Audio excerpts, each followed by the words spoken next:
Working at the SCP Foundation might just be the most exciting job a person can ask for. And by exciting, we mean that if you work as an SCP field operative, researcher, or mobile task force member, you're much more likely to die a horrific death on the job than, say, a plumber. But at least you get the honor of proudly saying that you're the first line of defense between the normal world and the terrifying domain of the anomalous. Well, unless you're one of the IT guys. Then your work life is likely as tedious and uneventful as the computer tech guy working on the Geek Squad. But nothing is ever normal when it comes to the SCP Foundation, where even the person whose job is helping other staff members reset their email passwords may run into the supernatural. Welcome to the strange and frightening world of pattern screamers, and specifically SCP-000.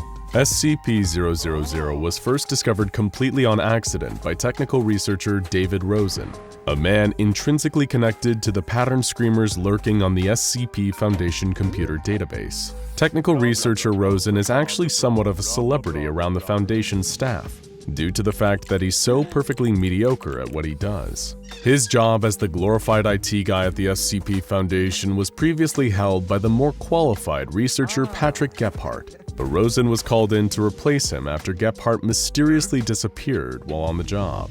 Since 2012, Rosen has been Site-19's user-level tech support wizard, but the best thing that can really be said about his job competency is that he's got a 100% attendance record. He seems to live out of his office, which is described as the filthiest at the whole Foundation. Every inch of the floor is covered in old, broken computer parts, and the air is stale with dust and the twin odors of sweat and lithium grease. It's a place so inhospitable that the Foundation has seriously considered bottling the stench as a kind of chemical deterrent. While Technical Director Rosen isn't good at his job per se, he isn't technically bad enough at it to justify the time and resources it would take to replace him. But the worst part about Rosen isn't his performance, it's his truly rotten attitude. He's universally described by his colleagues as being rude, grumpy, and combative, with patience that's far too short for someone working in tech support. And while Rosen does have a real fear that the ghost of researcher Gebhardt is stalking him, he was about to have his first actual brush with the supernatural. It all started when he began receiving automated repair tickets for SCP-000, a file that had no reason to exist. As any longtime follower of the SCP Foundation will know, the universal designation for the first cluster of SCPs to be discovered is SCP-001. There is no SCP-000. It simply doesn't exist. And when Rosen first found the file lurking on the database, he found that it was filled with worthless nonsense. The object class was recorded as null. The special containment procedures read, error, field containment_procedures does not exist. And the mess of a description simply read, internal system error, field undefined. Please contact system administrator over and over again, becoming more mangled and nonsensical each time. Technical Director Rosen, who could never resist an opportunity to complain, decided to leave an angry administrator's note on the useless file. He claimed that this pile of junk data was sending out pointless repair tickets because of its broken syntax, clogging up the system and preventing him from doing actual work on meaningful files. He assumed that this was all down to the database not knowing how to react to having files logged with insufficient information, and he suppressed all future repair tickets from SCP-000 before declaring the matter over and done with. What the pig-headed technical director didn't realize was that he was suppressing a call for help from an entity trapped in the white space below the article itself. It was a being born into a pure white world of absolute nothingness, an entity with no name and no place, but it was somehow capable of thought.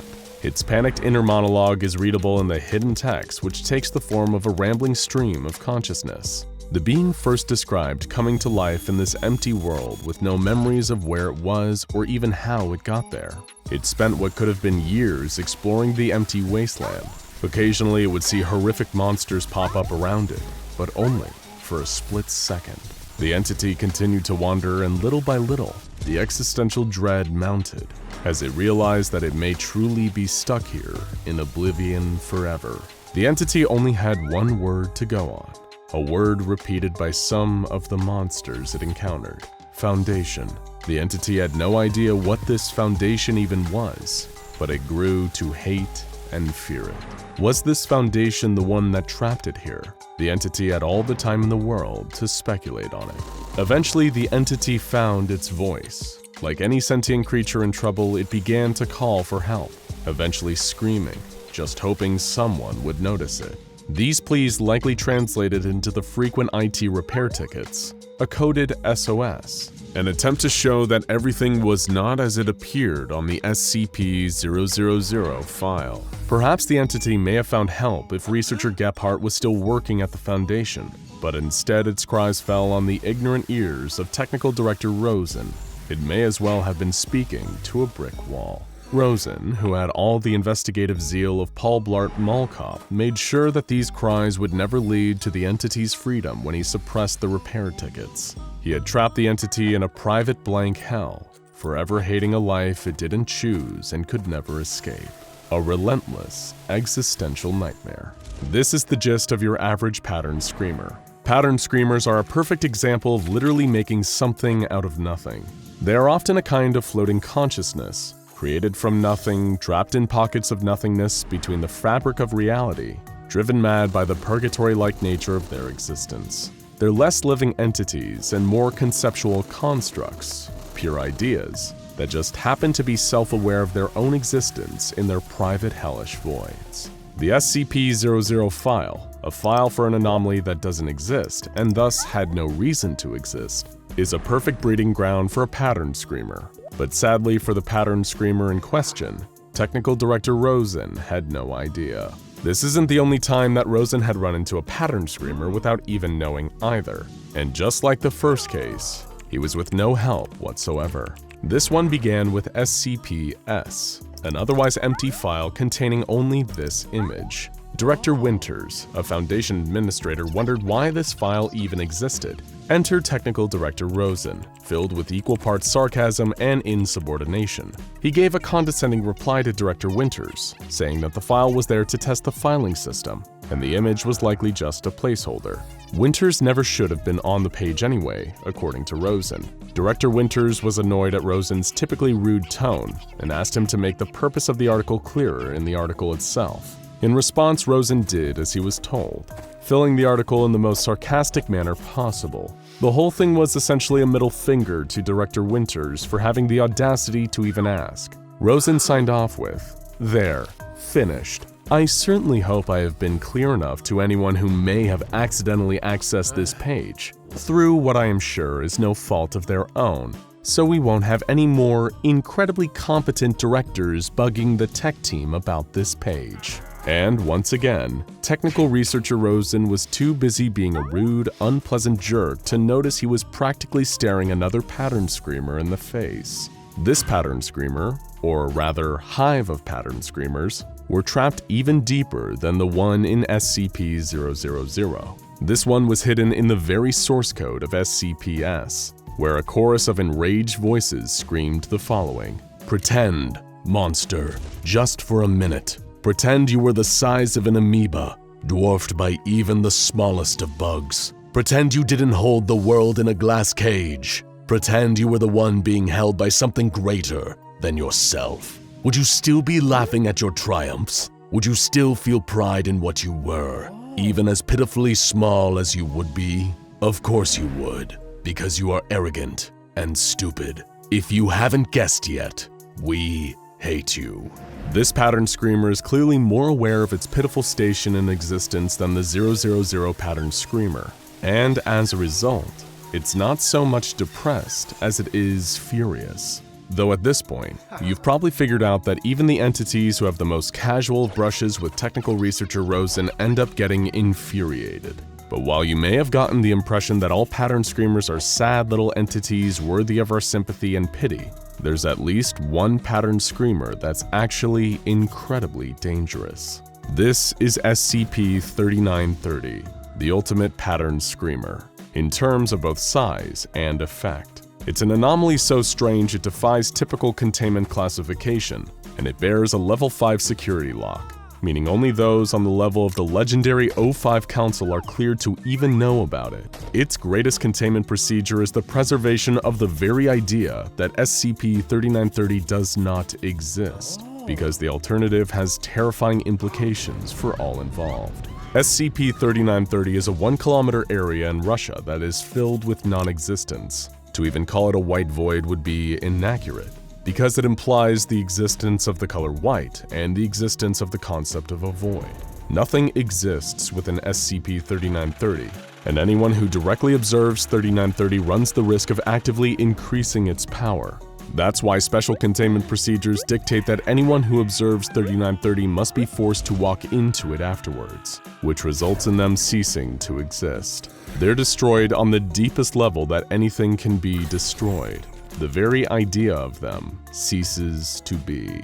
Another reason that SCP-3930 is so special is that because it's the largest area of nothing in existence interacting directly with our reality, it's the only place that a huge number of patterned screamers can be directly observed by humans. They're described as being like sentient hallucinations. One researcher suggests that these patterned screamers are created by the way the psyche shatters when brought into contact with raw, true nothingness. The nothingness acts like a hateful mirror to our worst thoughts, reflecting them back at us in the forms of restless screamers. Regardless of what they actually are, one thing is for sure. Coming into direct contact with one of these screamers is a harrowing experience. In the end, it just goes to show that pattern screamers are a complex entity. They can range from microscopic to massive, from pitiful to downright terrifying.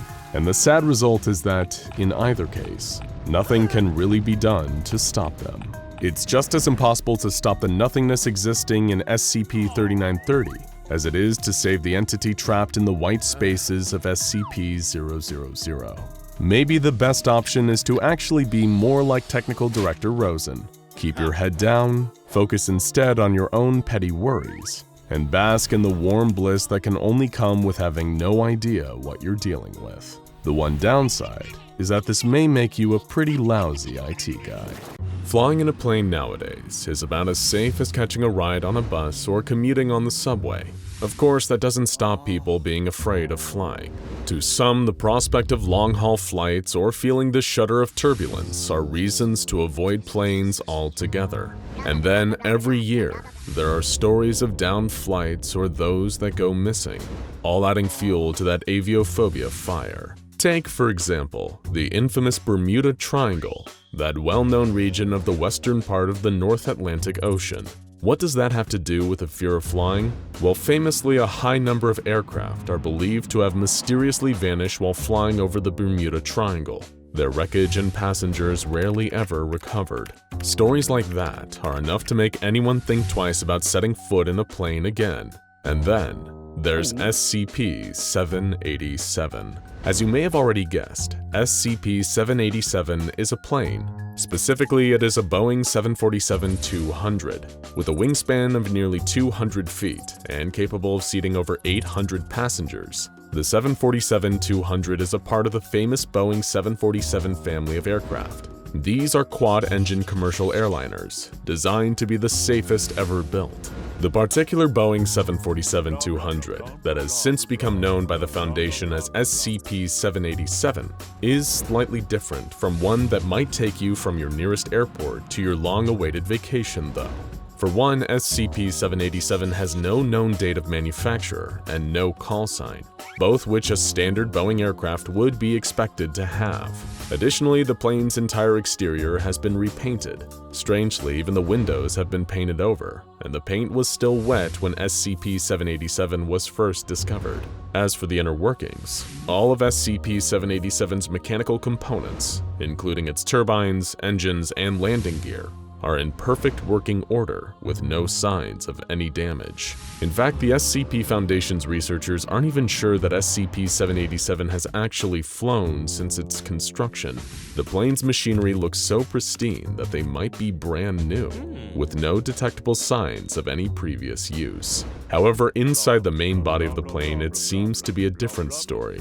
Anything not mechanical, like the carpets and seats, have decayed over time, perhaps strangest of all is the cockpit. Both the pilot's and co-pilot's chairs have been replaced with two masses of computer components arranged to take the shape of two chairs. So what, you might be thinking? After all, SCP-787 is, for all intents and purposes, just an ordinary plane. Not enough to put you off flying, right? Nothing more than a Boeing with a few little things off about it, like some missing seats and decaying upholstery. Well, there's that. And then there's the over 500 dead bodies on board.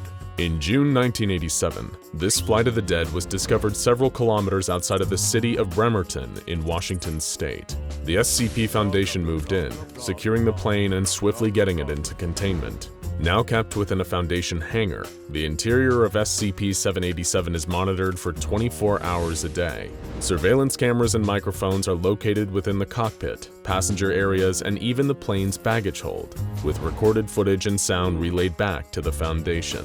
The idea of a plane filled with cadavers is certainly unnerving, and more than a little creepy. But why the need for all the surveillance? After all, the bodies on board are all dead, right? Surely they're not going anywhere. Well, let's talk about those bodies. How would you expect someone to die when they are aboard a plane?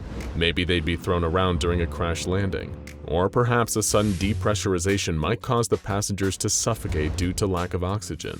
Under normal circumstances, you might be right, but SCP-787 is no ordinary plane, and the passengers on board were not killed in ways you might expect from any ordinary aircraft accident. Referred to by research staff as SCP-787A specimens, the cadavers aboard this particular Boeing 747-200 all have dramatically different causes of death. Some of the specimens show signs of strangulation, others seem to have starved or drowned. Other bodies on board have injuries like gunshot or stab wounds, while further corpses look to have died as a result of blunt force trauma. A few have even been exsanguinated, that is, completely drained of all of their blood. One commonality among all the specimens on board SCP-787 is that some form of mutilation has occurred. 23 passengers had their tongues removed, a further 73 were scalped, 230 had Cyrillic letters carved into their left hands, and almost 500 of the passengers had their fingertips removed. Let's recap what we have so far. First, there's the Boeing 747-200 found randomly sitting in a field. Second, it's filled with over 500 mutilated bodies. And third, each one appears to have died from a cause you wouldn't typically expect from an airline accident. Seems strange enough. But of course, then there's the apparitions and noises that manifest inside SCP-787, which is why the Foundation keeps the plane under round-the-clock surveillance so they can monitor any anomalous activity taking place aboard this flight of the dead. Any attempts by Foundation personnel to enter the plane during an anomalous occurrence have led to individuals being physically ejected from SCP-787, causing severe organ damage and internal bleeding for up to 72 hours. The anomalies that occur inside SCP-787 range from the presence of loud noises with no obvious source, to the manifestation of strange human-shaped entities within the plane. The first anomalous occurrence recorded within SCP-787 was in 1988, when the sound of a loud pounding was heard against the doors and windows of the plane's left side. 2 years later, a male voice could be heard from the onboard bathroom, repeating a singular phrase over and over. Philosophers always run from the advanced thickening treatment. In 1993, the plane's in-flight entertainment system seemed to be activated by itself. The overhead screen showed a bizarre choice of in-flight movie. Colorless pictures of a deceased man, accompanied by a female voice reading a gynecology book in Czech. The same year, the longest-lasting of the SCP-787 anomalies took place. This time, the plane's fasten seatbelt sign spent almost 4 hours flickering, while the first 15 seconds of Jefferson Airplane's White Rabbit played on a loop over the onboard speakers. It wasn't until 1997 that the first of the humanoid entities appeared aboard SCP-787. This figure was indistinct, lacking any discernible detail, little more than just a human shape standing in the aisles. Observed by the Foundation's surveillance equipment, the figure was seen removing an emergency oxygen supply and mask from seat H-43. It stood perfectly still, wearing the passenger's breathing mask for over 2 minutes before removing the mask and disappearing from the view of the cameras placed on board. The figure did not appear anywhere else inside the plane. Another figure appeared 4 years later in 2001, sitting in the massive computer parts that made up the co-pilot's chair. This figure, much like its predecessor, was indistinct in its features. For almost 4 minutes, it sat in the cockpit of the Boeing 747-200, just whimpering softly. Then it lurched forward, vomiting all over the console in front of it, before quickly disappearing like the first figure. SCP personnel collected a sample of the vomit the entity left behind. After performing an analysis of the sample, research staff found traces of nitrous oxide, thorium, bird droppings, and 3 human fingernails. At present, the origin of these humanoid figures is still unknown. Could these entities be the souls of the dead passengers, trying to offer insight into what happened aboard this flight? Or perhaps these indistinct human-shaped creatures are the ones responsible for the deaths of SCP-787's passengers? The next anomaly within SCP-787 occurred in 2005, when a female voice was recorded speaking through the onboard speaker system. The voice said, "For your comfort and enjoyment today, pancakes will now be served. Please do not leave your seat. Pancakes will now be served. Please do not leave your seat. Do not leave your seat. Leave your seat, please. Pancakes will now be served. Yay! Pancakes." Exactly what the relevance of pancakes are to a plane full of bodies is still under investigation by the SCP Foundation. Next, in 2007, the Boeing's overhead emergency air masks fell from the ceiling, only to be snatched back upwards. They continued deploying and retracting for 14 minutes, while the plane was simultaneously filled with the noise of screams. Finally, the only other notable anomaly took place a year later, when the onboard temperature with an SCP-787 dropped 33 degrees, from 20 to -13 Celsius in a matter of seconds. By the late 2000s, the Foundation's researchers was having little luck understanding the nature of SCP-787's anomalies. Instead, they turned their attention to identifying the bodies of the deceased passengers on board. Through the use of advanced forensics and population databases, these researchers attempted to determine where exactly these bodies had come from. Researchers still haven't determined if they all died on the plane, or if someone had exhumed them from graves before placing them aboard for some unknown reason. In fact, the answer was neither, and Foundation researchers discovered something that no one had expected. One of the passengers was still alive. To clarify, the body aboard SCP-787 was definitely still deceased, but researchers identified the cadaver as a retired optometrist from Atlanta, Georgia, who is still very much alive. Foundation agents found the man was simultaneously alive and well in his Atlanta home, but also dead on board the Boeing 747-200. The subject was interviewed by agents and had no prior knowledge of any incident taking place in June 1987. When SCP-787 was first discovered. Even more interestingly, he claimed that he never even set foot aboard an airplane, which his wife and son both confirmed to be true. So what does this mean? How could the same man have been alive in Georgia and dead aboard SCP-787? Perhaps the answer can be found in a surprising place: the plane's toilet, or to be more specific, the place where the things flushed in the toilet go to.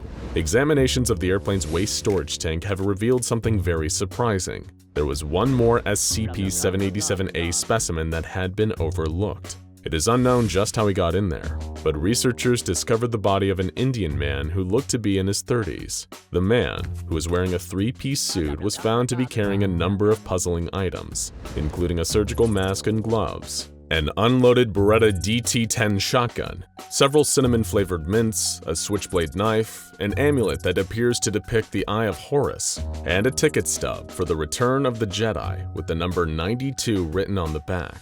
All of these objects seem to be completely random, and the Foundation has been unable to make sense of what they were doing on the man, or why his body does not seem to show the same state of decay as the rest of those found on board. There was one item that may hold some answers, though. For some reason, this man also possessed a copy of SCP-787's flight log. The log consisted of a series of coordinates, which were repeated 5,478 times. The coordinates point to a seemingly random spot in the Pacific Ocean, several hundred miles away from the infamous Pitcairn Islands, the island that the famous mutineers of the HMS Bounty settled after taking over the ship and leaving the captain adrift on the ocean.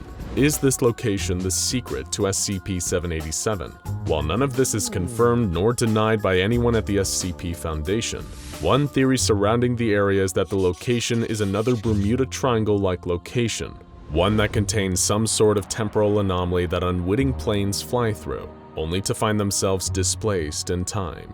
Of course, the problem with this theory is that the man from Atlanta said he'd never been aboard a plane before, or at least, not yet. It is entirely possible that SCP-787 is a plane that made a flight at some point in the not-too-distant future, only to arrive back in June 1987 by passing through a temporal breach in the area near the Pitcairn Islands. Sure, it might not explain what happened to everyone on board, but it could at least explain how SCP-787 arrived where and when it did. Every plane is fitted with a device that records flight data, in the event of a crash or other accident, known to most as the plane's black box, and researchers were able to uncover SCP-787's inside a compartment under one of the plane's seats. The recorder was found within a compartment filled with toxic asbestos and dried human blood. They hoped that perhaps it would contain some answers as to what exactly SCP-787 had come from and what had happened to its passengers. Sadly not. The flight data recorder contained no information besides one simple phrase, "To be sorry." While an inexplicable mystery, SCP-787 is at least classified as a safe anomaly by the Foundation, seeing as it poses no realistic threat or shows signs of trying to break out of containment. The aircraft has only ever caused harm to anyone trying to enter during one of its sporadic anomalous events, but apart from that, it sits gathering dust in a hangar, just waiting for someone to crack its secrets. And who knows, maybe one day you'll be sitting on a plane that's taking you to your South Pacific vacation, and the retired optometrist sitting next to you will remark that you're passing over the Pitcairn Islands, and you'll discover for yourself exactly what happened to SCP-787. A veteran worker of the SCP Foundation sits at his terminal, performing one of the most critical tasks in the entire organization, creating a file for an as-yet undescribed SCP. But there's something terribly wrong. His eyes are glazed over, his mouth hangs open. Is this a zombie or a trained Foundation researcher? What is going on? Like any large international organization, it takes more than just the exciting, action-filled jobs to keep the wheels turning at the SCP Foundation. Sure, the head researchers, guards, mobile task force soldiers, and members of the O5 Command get all the praise, but a legion of number crunchers, cleaners, and paper pushers are equally important. One such person was archivist Walter Bainbridge, who had been tasked with digitizing some of the older records that the Foundation had on file. It was when he was innocently recording the details on SCP-050 through 060 that he first came under the strange and startling effects of SCP-055. But the most peculiar part, as with all incidents of SCP-055's anomalous effects taking hold, is that Walter had no idea any of it was happening. In his new digitized filing system, he first took note of SCP-053, Euclid class, also known as the young girl. This anomaly was a seemingly normal human female child who provoked homicidal insanity in those directly exposed to her. Then SCP-054, Safe class, a non-aggressive humanoid female made entirely of, as well as biologically and chemically identical to regular spring water. Next, SCP-056, Euclid class, a being that changes form to suit its environment, but only when all observers lose focus of it. And then SCP-057, Safe class, an underground chamber that crushes the humans who walk within. It was at this point that Walter received a concerned message from one of his superiors at Site-19, Mr. Kovac. The message praised the thorough digitization of the other anomalies records, but was confused about why Walter had left out any mention of SCP-055. Immediately, Walter was embarrassed. How could he have forgotten SCP-055, that iconic anomaly known for... Well, he couldn't quite say off the top of his head, but he'd be sure to look into it. A quick trip to the Site-19 archives showed him that there was actually quite a hefty file on the nature of SCP-055, which must have been the result of a huge number of studies. What struck him as strange was that all the files were filled out in pen rather than being typed up like a traditional file. The majority of these notes were written in shorthand too, as though they were frantically taken during the tests themselves on extremely short notice. There weren't even any redactions. Walter made a mental note of what he had seen, put the file back in its proper place, and headed back to his computer terminal. However, after writing in an almost trance-like state, he looked back on his work to see that he had written an entry on SCP-058, a giant evil bovine heart with insect legs and a scorpion stinger. Strange, he thought.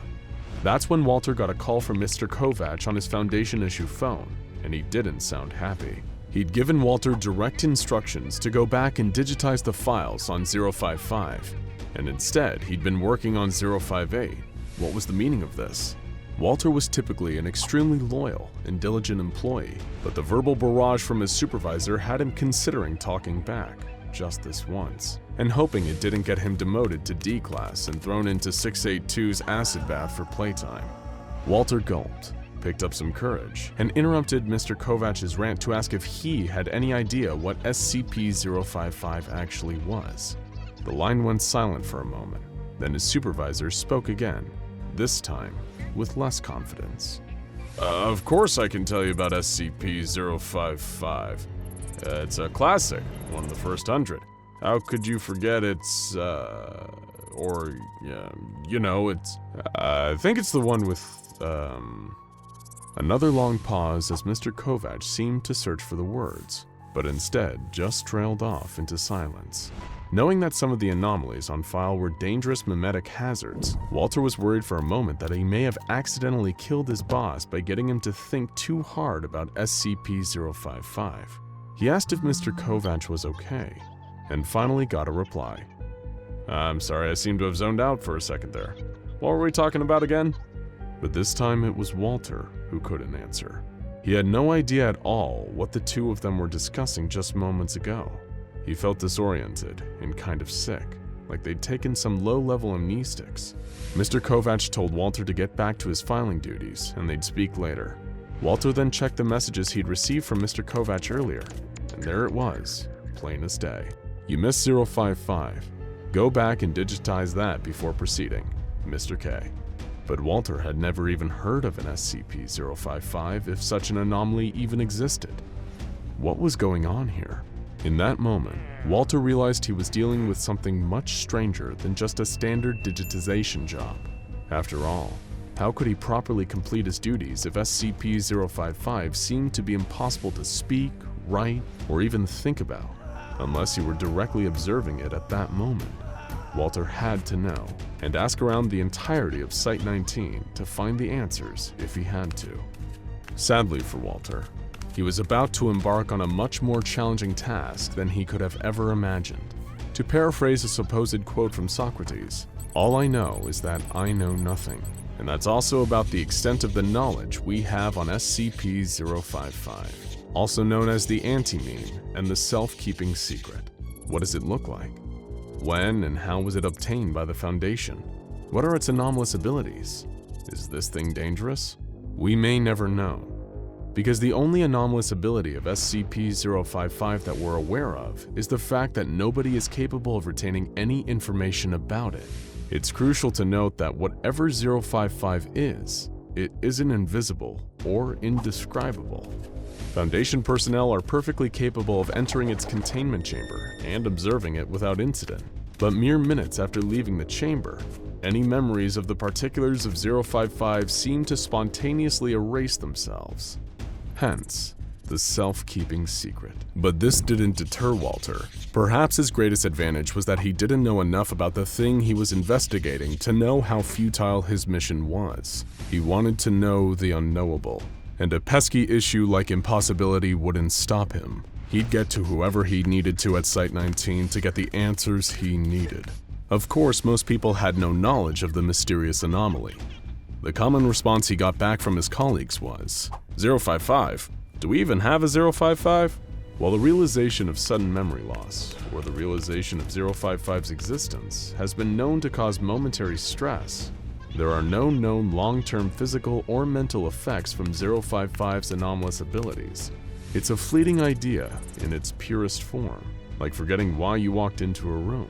055 could be the most harmless object on the Foundation's roster, or the most deadly. Either way, we just don't know. At times, Walter worried he was going insane. 055 and everything related to it was gaslighting him. Was 055 even real? The one thing that proved to him that 055 must have existed is that its containment chamber existed. According to the official records kept by the Foundation on the Site-19 containment facilities, 055 is kept in a 5x5 by 2.5 meter square room, constructed of 50-foot thick cement, with a Faraday cage surrounding the cement walls. The report continues that access is via a heavy containment door measuring 2 by 2.5 meters, constructed on bearings to ensure door closes and locks automatically unless held open deliberately. 055 cell is one of the few to have no posted security guards, and any personnel working on other SCPs in the area are ordered to remain at least 50 feet from the geometric center of 055 cell, where the anomaly itself is kept.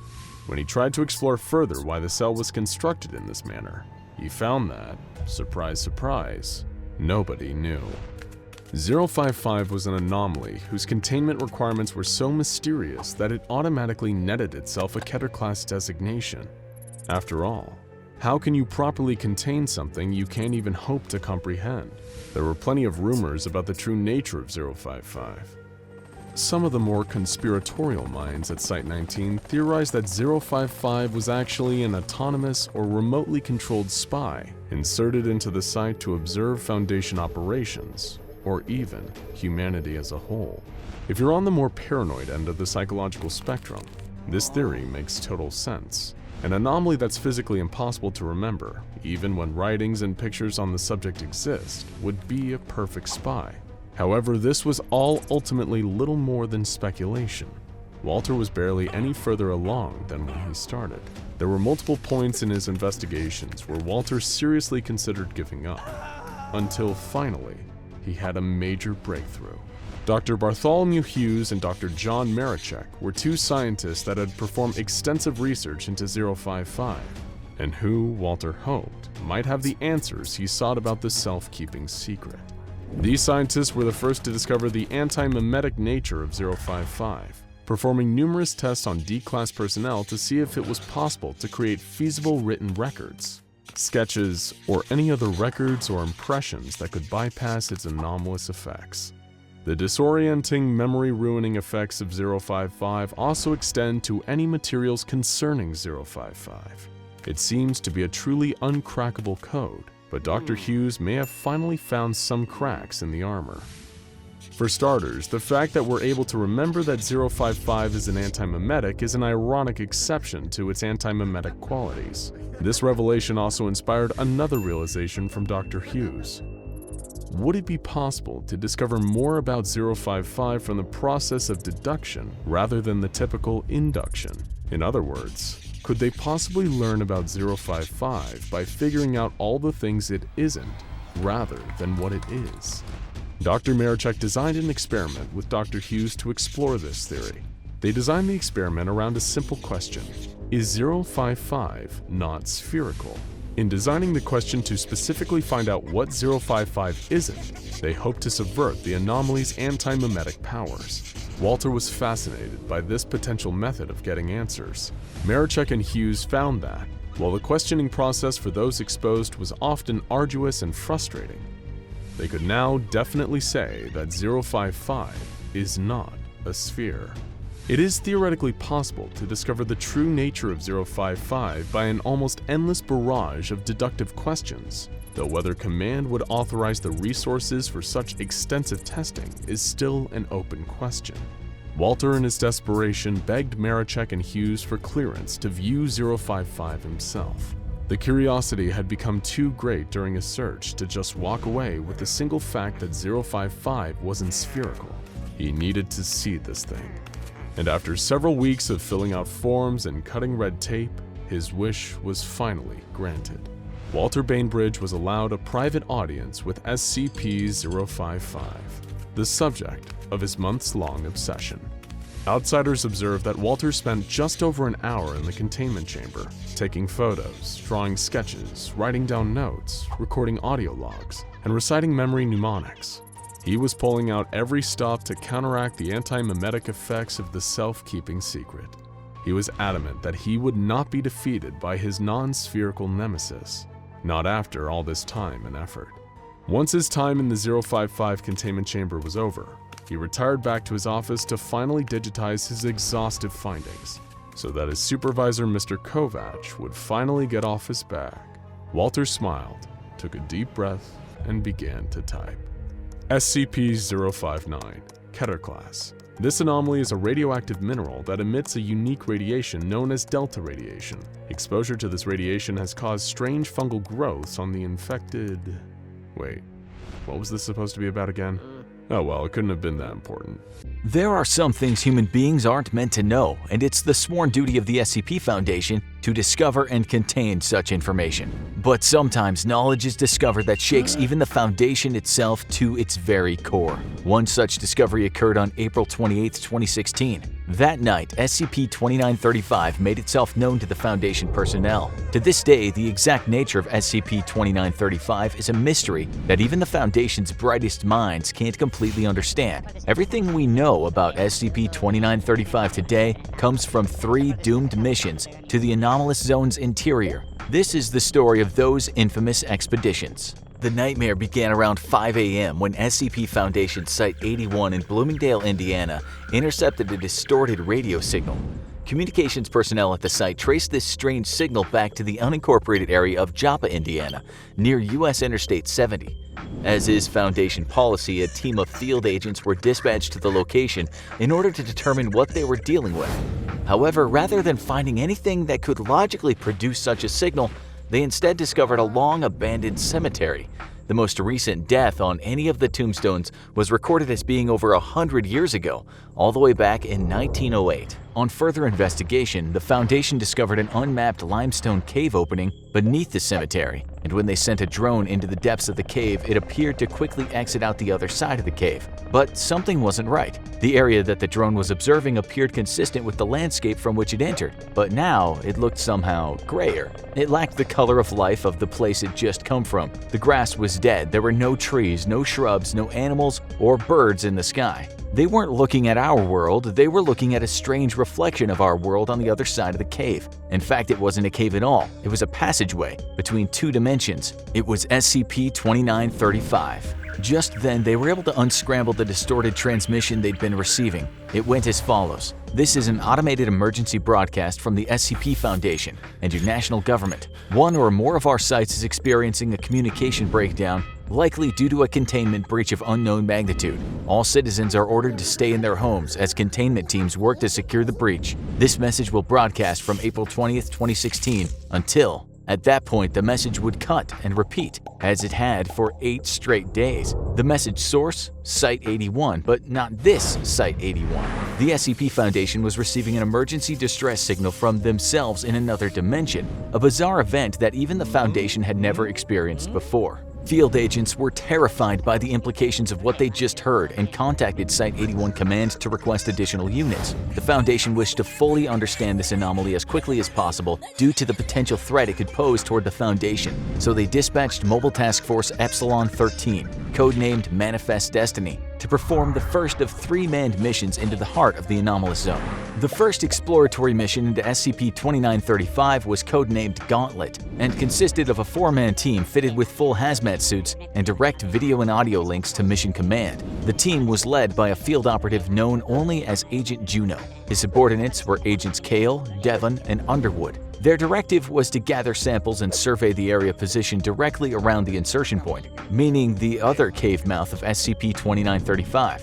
The mission only lasted about an hour, but what they saw in there would stay with these men for the rest of their lives. After a 15-minute trek through the cave, Manifest Destiny arrived in the mirror dimension, where they were struck by the eerie silence of a place that seemed identical and yet so different from their home dimension. The first observation they made was the total absence of all living vegetation. Trees, grass, weeds, everything, it was all dead. On orders from their superiors back in the original dimension, that we'll refer to from here on as Dimension Prime, Manifest Destiny headed deeper into the mirror dimension of SCP-2935. They traveled 2 kilometers without detecting a single sign of plant or animal life, not even insects. Eventually, they came upon a farmhouse with 2 cars parked outside. With authorization from Command, Manifest Destiny breached the house and headed inside. Agent Kale confirmed that there was still power flowing to the building as the lighting appeared to work just fine, but they came upon a horrifying discovery in the house's dining room. 3 adult corpses, 2 female, 1 male, were seated at the table. A 4th corpse, that of a male child, was sprawled out on the ground nearby. As if the death of what looked to be an entire family wasn't awful enough, the Manifest Destiny team noticed a number of other alarming details. There were no signs of decomposition on the bodies, nor did there appear to be any obvious cause of death. The family's last meal was still on the table: chicken, mashed potatoes, and green beans. While the food looked cold and stale, there was no evidence of rot or spoiling. The team found an open newspaper dated April 19, 2016, illustrating that the family may have died a full 8 days before the discovery. In Dimension Prime, decay would already be very well underway by that point, yet here there wasn't even a smell. Instead, everything was just covered in a thin layer of dust. Command requested that Manifest Destiny collect samples of the food as well as hair, skin, and fluids from the corpses for further study. Small electronics like smartphones were also taken from the bodies. Agent Devon turned on the television in the living room and found that while most stations were now running test signals, the shopping channel was still live. Well, the feed was live at least. Both hosts sat in front of the cameras dead, but perfectly preserved.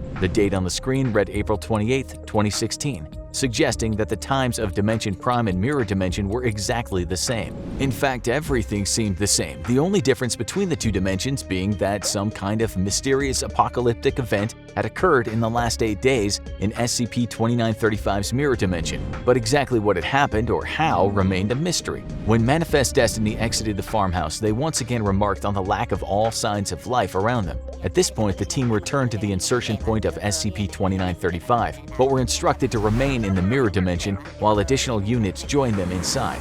Manifest Destiny swelled to 16 members, with the notable addition of Agent Roy as the new commanding field officer. The team split into 2 groups of 8, and Agent Roy and his men infiltrated the Mirror Dimension Site-81, while Agent Juno's detachment attempted to access the base's off-site deep storage servers. This second expedition was codenamed Overland, and led the Foundation's field agents even deeper into the terrifying mystery of SCP-2935. Accessing the site was easy for Roy's detachment. It seemed there were relatively few cars on the road at the time of the mysterious extinction event. In the distance, fire still smoldered in the wreckage of planes that looked to have just dropped out of the sky. Agent Roy and his team, like all SCP Foundation personnel, were fitted with vitals trackers, and they assumed that the distress signal that started this whole thing could have been triggered by the deaths of every member of the Foundation at once in the Mirror Universe. Once inside Site-81, they realized that the assumption was probably right.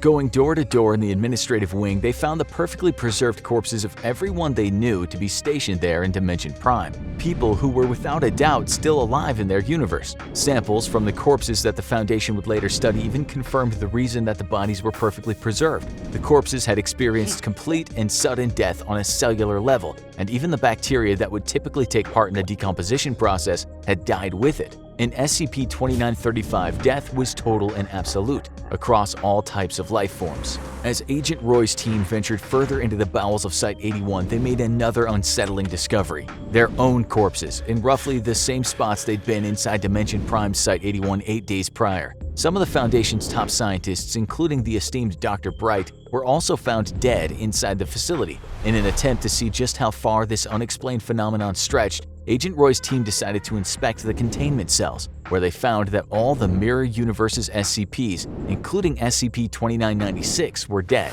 In his desperation to find some kind of exception to the extinction event, Agent Roy revealed a terrifying secret to the rest of his team. SCP-682, the immortal misanthropic lizard and one of the deadliest creatures known to the SCP Foundation, was contained at this very facility right below them. Could it have something to do with what was going on here?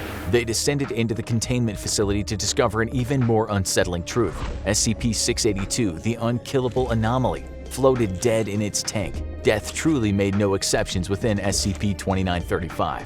Agent Roy's team left the site and rendezvoused with Agent Juno's team to send their research back to Dimension Prime using automated drones. Both teams remained in the mirror dimension for another manned operation codenamed 19. They had no idea it would be their final mission. As they descended deeper into the facility, passing more dead SCPs, they discovered one final clue. Based on the activity of the Foundation servers, the event occurred at roughly 3 a.m. While underground in SCP-2935 Site-81, the team accidentally activated the base's on-site nuclear weapon, a failsafe meant to be detonated in the case of an emergency containment breach. Due to the base's failsafe protocols, every member of the Manifest Destiny team was locked and sealed inside Site-81. They, along with everything else, were incinerated in the nuclear blast. Once again, the mirror universe inside of SCP-2935 was lifeless. But that isn't where it ends. When the automated drones returned out of the SCP-2935 cave to the field operations in Dimension Prime, they were in for their own horrifying discovery. None of the footage or information gathered from SCP-2935 illuminated how or why the extinction event occurred. Everyone and everything simply dropped dead at the exact same moment. Nobody was aware, nobody was prepared. Death came suddenly and silently, and none were spared. All the Foundation on Dimension Prime were left with was a message from one of the agents from Manifest Destiny, Agent Keller. His final message was, "I don't have any answers. I don't think there are any. I'll do this one thing and hope that fixes it. Seal it shut. You've got to lock it in here with us. I'm sorry." The Foundation were at first confused by this until they discovered a final encrypted audio log buried in the files recovered from the Mirror Universe's Site-81. It was a message from Keller himself, but not the Keller from Universe Prime. In this message, Keller described the Foundation in the Mirror Universe receiving the exact same distorted transmission that they did a few days earlier from a cave in Joppa. When he and the others were dispatched inside, they discovered the same lifeless post-extinction event world that was now so familiar to the Foundation command. But there was a key difference. This wasn't the mirror dimension they'd just been studying, but a third, entirely different dimension. In his haunting final words, Mirror Dimension Keller admits that whatever caused the event in that third dimension, an entity in that mirror dimension Keller believed this was the specter of death itself and had followed him back into his world, and history had repeated itself. SCP-2935 was the passageway through which absolute death could pass from dimension to dimension, and our dimension was the next in line. The deaths of Manifest Destiny may have saved our entire universe, as anyone passing back through the cave had the potential to bring death itself back with them. The Foundation decided in the end to follow Keller's advice. They sealed the entrance to SCP-2935 with concrete and now kept it under constant watch, since what waits behind the barrier is an entity even they have no power to stop if it ever got through. After all, it had killed them all before, or at least another version of them. What's one more dimension on the pile? Why, it may now just seem like a simple slab of concrete under an abandoned cemetery. This is why SCP-2935 might be the most dangerous SCP of all. It skitters in the dark, its insect-like legs tapping across the marble floors as terrified Foundation researchers flee.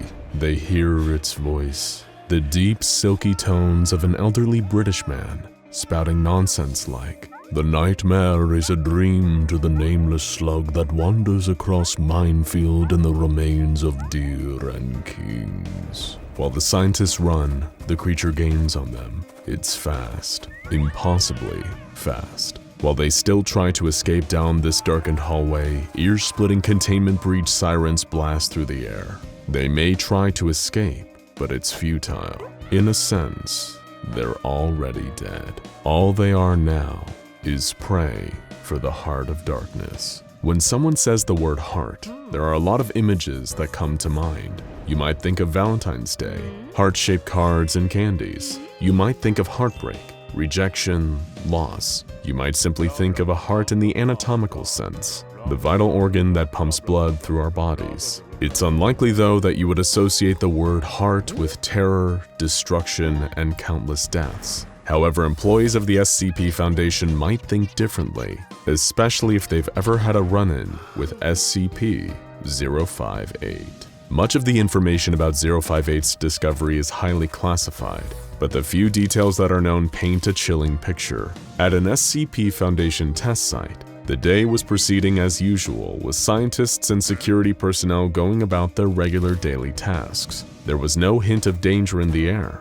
beyond the base level that always comes with setting foot in an SCP Foundation site, at least. Several researchers were performing an experiment, the specifics of which have been expunged from all records, involving the carcass of a cow. When a researcher, Dr. C, placed his hands on the specimen and prepared to dissect it, he was shocked to feel a pulse coming from the supposedly dead animal.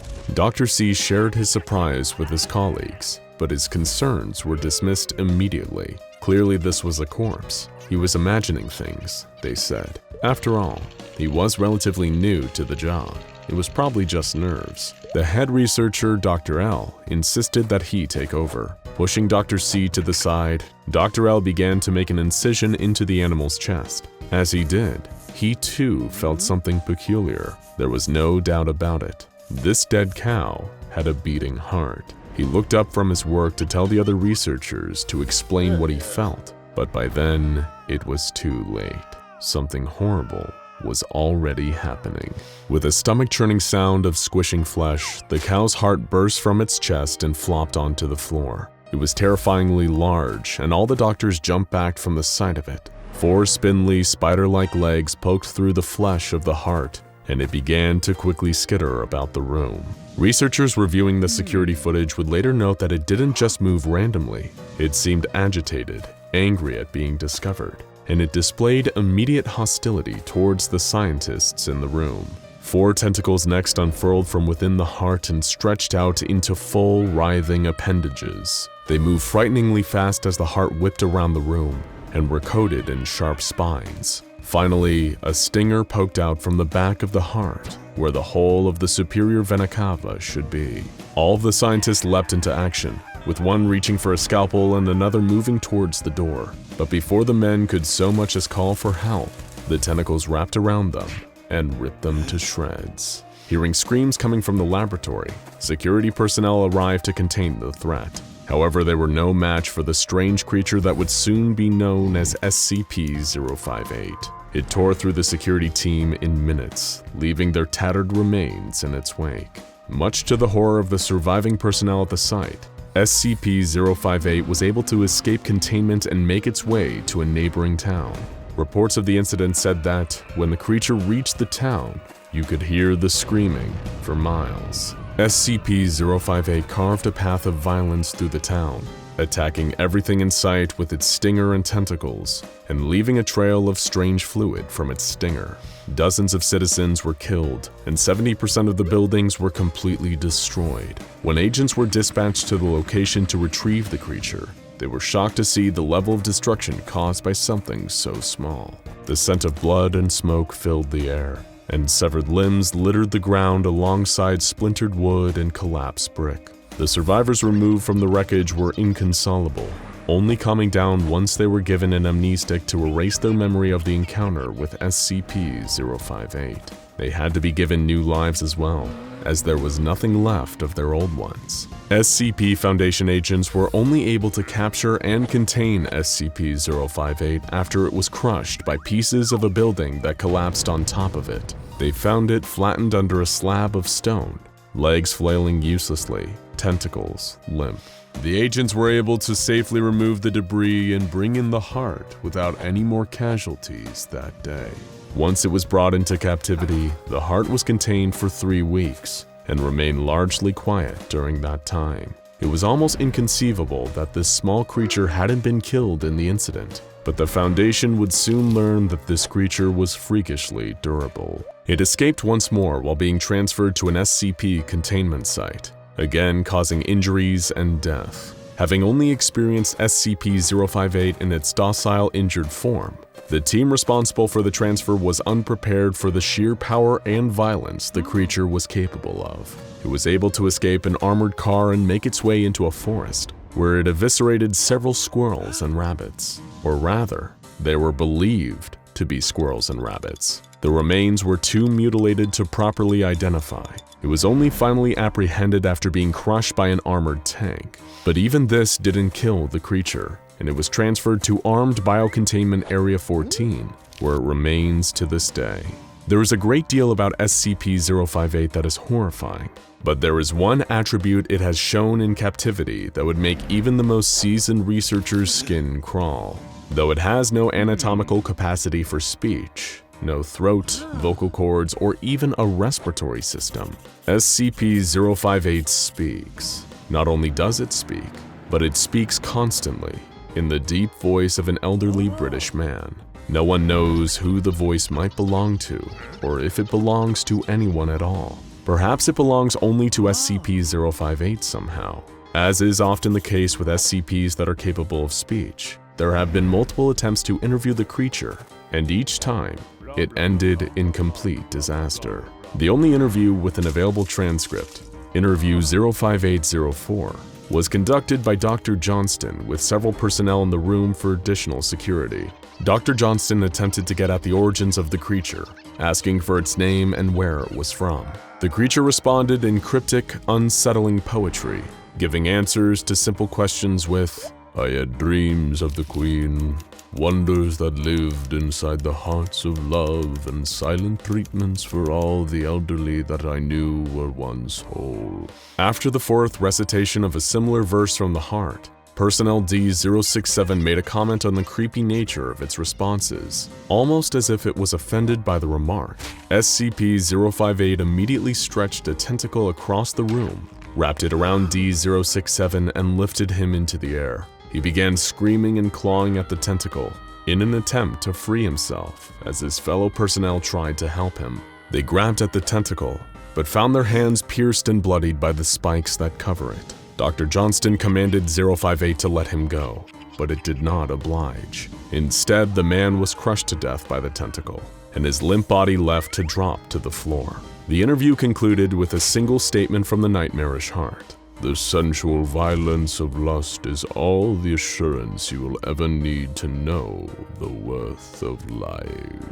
SCP-058 never seems to say anything that has to do with the people or events around it.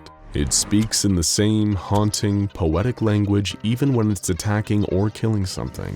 No matter what happens to it, what is done to it, or what anyone says, SCP-058 keeps talking, and its tone of voice with the pace of speech never changing, and further attempts to interview it have been abandoned due to the safety risk involved. So what happened to the creature often called the Heart of Darkness? Where is it now? SCP-058 is kept in an isolated containment chamber made of reinforced heat-resistant steel with a backing of reinforced concrete. In order to placate its bloodthirsty, carnivorous tendencies, the creature is given a live cow every 3 days. It is uncertain how exactly SCP-058 eats, given that it does not have a mouth or stomach, but every time it is finished with a cow, only bones remain. Routine maintenance is conducted on a tight schedule, and the heart is never allowed out of its containment area under any circumstances. After 2 previous escapes from containment, the Foundation is not taking any chances. Its constant speech is recorded via audio devices that are running at all times. Out of concern for their safety and mental health, no personnel are permitted to listen to recordings of SCP-058 speaking for more than 30 minutes at a time. It is unknown what will happen to someone who listens for longer, but it has been suggested that the consequences could be dire. If the creature ever escapes again, the containment site is ordered to be destroyed via the detonation of an on-site nuclear weapon.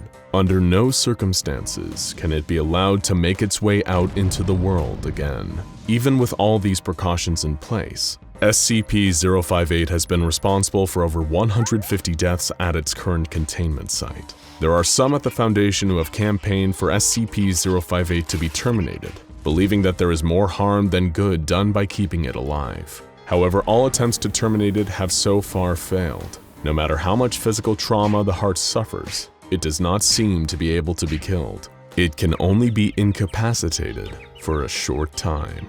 There is a classic horror story by Edgar Allan Poe called The Telltale Heart. In it, a man murders an old man and buries his body beneath the floorboards of his home. There, even though the old man is certainly dead, the murderer swears he can hear the beating of the heart coming up through the floorboards. No matter what he does to quiet the sound, he cannot escape it, and is eventually driven mad by the incessant beating of the dead man's heart.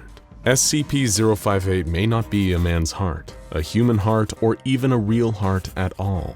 However, just like the telltale heart, it continues to impossibly beat no matter how hard anyone tries to stop it. The steady thump of its pulse haunts the SCP Foundation, a grim reminder that there is something within its walls that can and will kill everyone it can if given the chance. It couldn't be destroyed by collapsed buildings, an armored tank, or an army of experts, and the contingency plan of a nuclear blast is not even guaranteed to work. It is entirely possible that, once the facility has been laid waste and all the staff have been incinerated, and the smoke has finally cleared, the Heart of Darkness will still be there, still beating, still talking, and still killing. It was November 20th, 2019, and the helicopter circled far above in the freezing wind of the Antarctic. SCP Foundation Site Director Jason Monroe looked down at the isolated above-ground facilities of Provisional Site 344-1. Something about this place made him nervous, edgy, and for good reason. Between 2003 and 2019, 29 Mobile Task Force units and 73 members of D-Class personnel had gone missing here and never been found. Monroe thought he was here for a routine investigation into negligence and mismanagement, but little did he know, he was in for so much more. This is the story of SCP-5545, and one man's journey into his own worst nightmare, literally. But this nightmare began a long time ago, 300 years to be exact. And like most nightmares, it started as a dream. That dream was one of expansion. National powers across Europe wanted to be the first to conquer the globe and expand into new territories, and sent countless exploratory missions off into the unknown to achieve this goal. Any history book will tell you that the first outsiders to lay eyes upon the continent of Antarctica did so in 1820. The reality is that the first ones to get there actually landed in the late 1700s. The hapless explorers ventured into mainland Antarctica and made base camps. Before searching and digging for any useful resources nearby, they came upon a strange discovery. A hallway hidden beneath the ice. Not a passage in the ice, but a true hallway, complete with light fixtures. The confused explorers ventured down into these impossible hallways, and for many of them, it would be the last thing they ever did. No matter how long they walked, it seemed like the hallways just kept going. As they continued to walk for hours, they hoped to find something, anything, and eventually, they did. They passed from these hallways into somewhere different altogether, and most of them were never heard from again. Those who did manage to escape often died or took their own lives soon after. Whatever it was they discovered down there, they didn't want to live with it on their minds. It's believed that over 70 colonial explorers disappeared or died this way, and that most who found these endless hallways beneath the Antarctic ice never returned.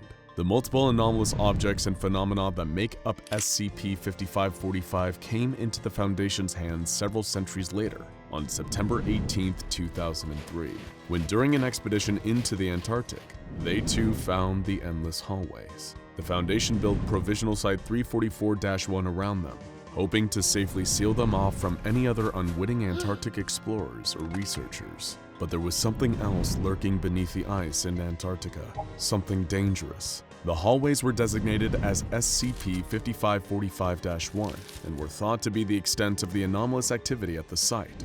But soon SCP-5545-2 was discovered, which resulted in the deaths of 16 researchers. So what exactly is 5545-2?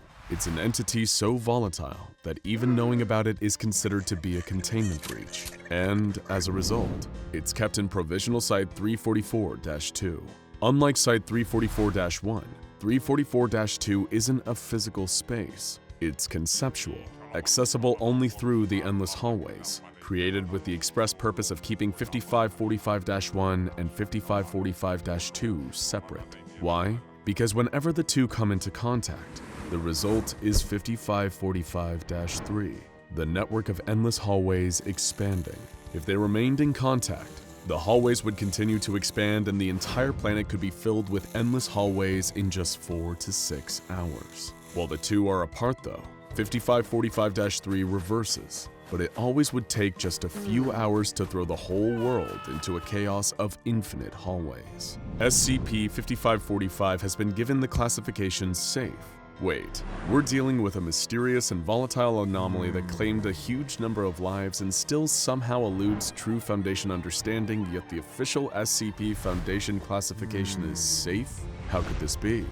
Monroe was the director of Site-58 and was the definition of no nonsense. Prior to taking the site director position, he was a decorated member of Mobile Task Force Eta-10 and helped contain numerous Keter-class anomalies. He'd been around the proverbial block when it came to anomalous activity, and something about SCP-5545 and the management of Provisional Site-344 seemed awfully suspicious to him, and he had questions. Like how such an unpredictable anomaly could be declared safe, and why had there been such a lapse of communication between the Foundation and Dr. Gabriel Reed, who'd been running the facility for the past 2 decades, and most of all, just what exactly was the mysterious SCP-5545-2? Monroe started to believe that something terrible had happened at the site, and Reed was covering it all up. But to find out for sure, he'd need to go to Antarctica and investigate it himself. Information about this supposedly safe anomaly was highly classified. Those without O5 clearance could face termination for snooping. But that didn't scare Jason Monroe. He dealt with Keters before. He could deal with this. Or so he thought. Monroe submitted a request and was granted unanimous approval by the O5 Council to travel to Provisional Site-344 and get to the bottom of this mystery. He took a chopper to the base soon after, armed with a concealed firearm and a hostile meme detector, or HMD, to test whether the base and its staff had somehow fallen under a hazardous mimetic effect from SCP-5545. He'd find the answers, or die trying. The moment Monroe arrived, he couldn't help but notice the strange way the staff behaved. They seemed listless, almost oppressive. When he showed his credentials to a researcher, they simply said, SCP-5545-2 is contained in Site-344-2. His request to see Dr. Reed that night was denied. Dr. Reed was busy, he was told. Wait until tomorrow. The next day, Dr. Monroe met with Dr. Reed, but the results of the meeting were underwhelming to say the least. Just like the rest of the staff on the site, he seemed exhausted, as though he hadn't slept in days. His responses were quiet and evasive, and he refused to tell Monroe anything that wasn't in the official files already. Monroe ran the conversation through the HMD and found nothing out of the ordinary. What was going on here? Monroe was irritated, but not deterred. Nothing would stop him from finding out the truth. The next day, he flexed his O5 credentials and hacked into the base's security system. This gave him access to cameras around Site-344-1, but more importantly, there was a single camera inside the mysterious Site-344-2. Jackpot. But when he looked at it, the feed was an entirely black screen with the words SCP-5545-2 is contained in Site-344-2. The footage of the staff in 344-1 was equally strange. The 18 employees on site all sat at computer banks, with nothing but static playing on their screens. Monroe kept digging though, and was able to hack into the security footage of Dr. Reed's office. As he watched, he discovered a 15-minute period where Reed left the office each day. He could use this brief window to break in and collect more intel on SCP-5545-2. Monroe was so wrapped up in the investigation that he almost forgot the more immediate danger around him and nearly wandered into one of the endless hallways of 5545-1 by mistake. He made a note to be more careful in the future. His first attempt at breaking into Dr. Reed's office didn't produce many answers. One piece of evidence was a blurry picture of what looked like a mobile task force entering a 5545-1 hallway in the dark. Another was a spreadsheet featuring all the personnel, living or dead, who worked at the site, but one name, and the details of whether this person was alive or dead, was completely redacted.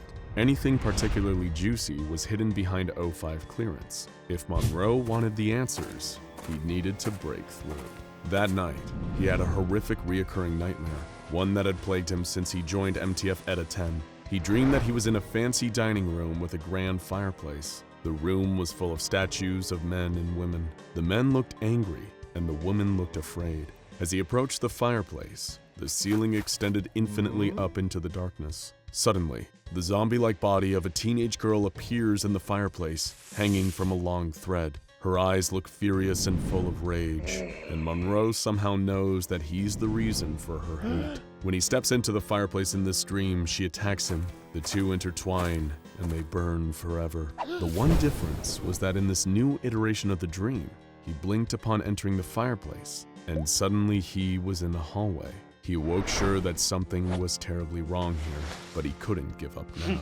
The next day, Dr. Monroe broke into Reed's office and made a horrifying discovery. He found files indicating that Dr. Reed was knowingly sending mobile task forces and D-class personnel into the infinite hallways of 5545-1 to their doom. He also found evidence that Reed and the researchers had been spying on him, somehow intercepting copies of the notes he had been taking. That's when Dr. Reed entered the office and interrupted him. Monroe panicked and drew his weapon, holding the doctor at gunpoint.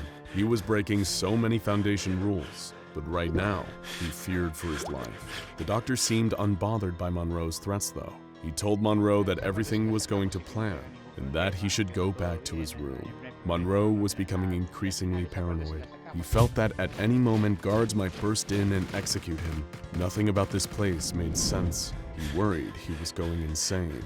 Perhaps the only way to find answers was to go even deeper, to risk it all, and venture through the endless hallways to find SCP-5545-2 himself, and finally discover what this thing actually was. Monroe left his room and stepped into one of the endless hallways of 5545-1 that was located just across from his dorm.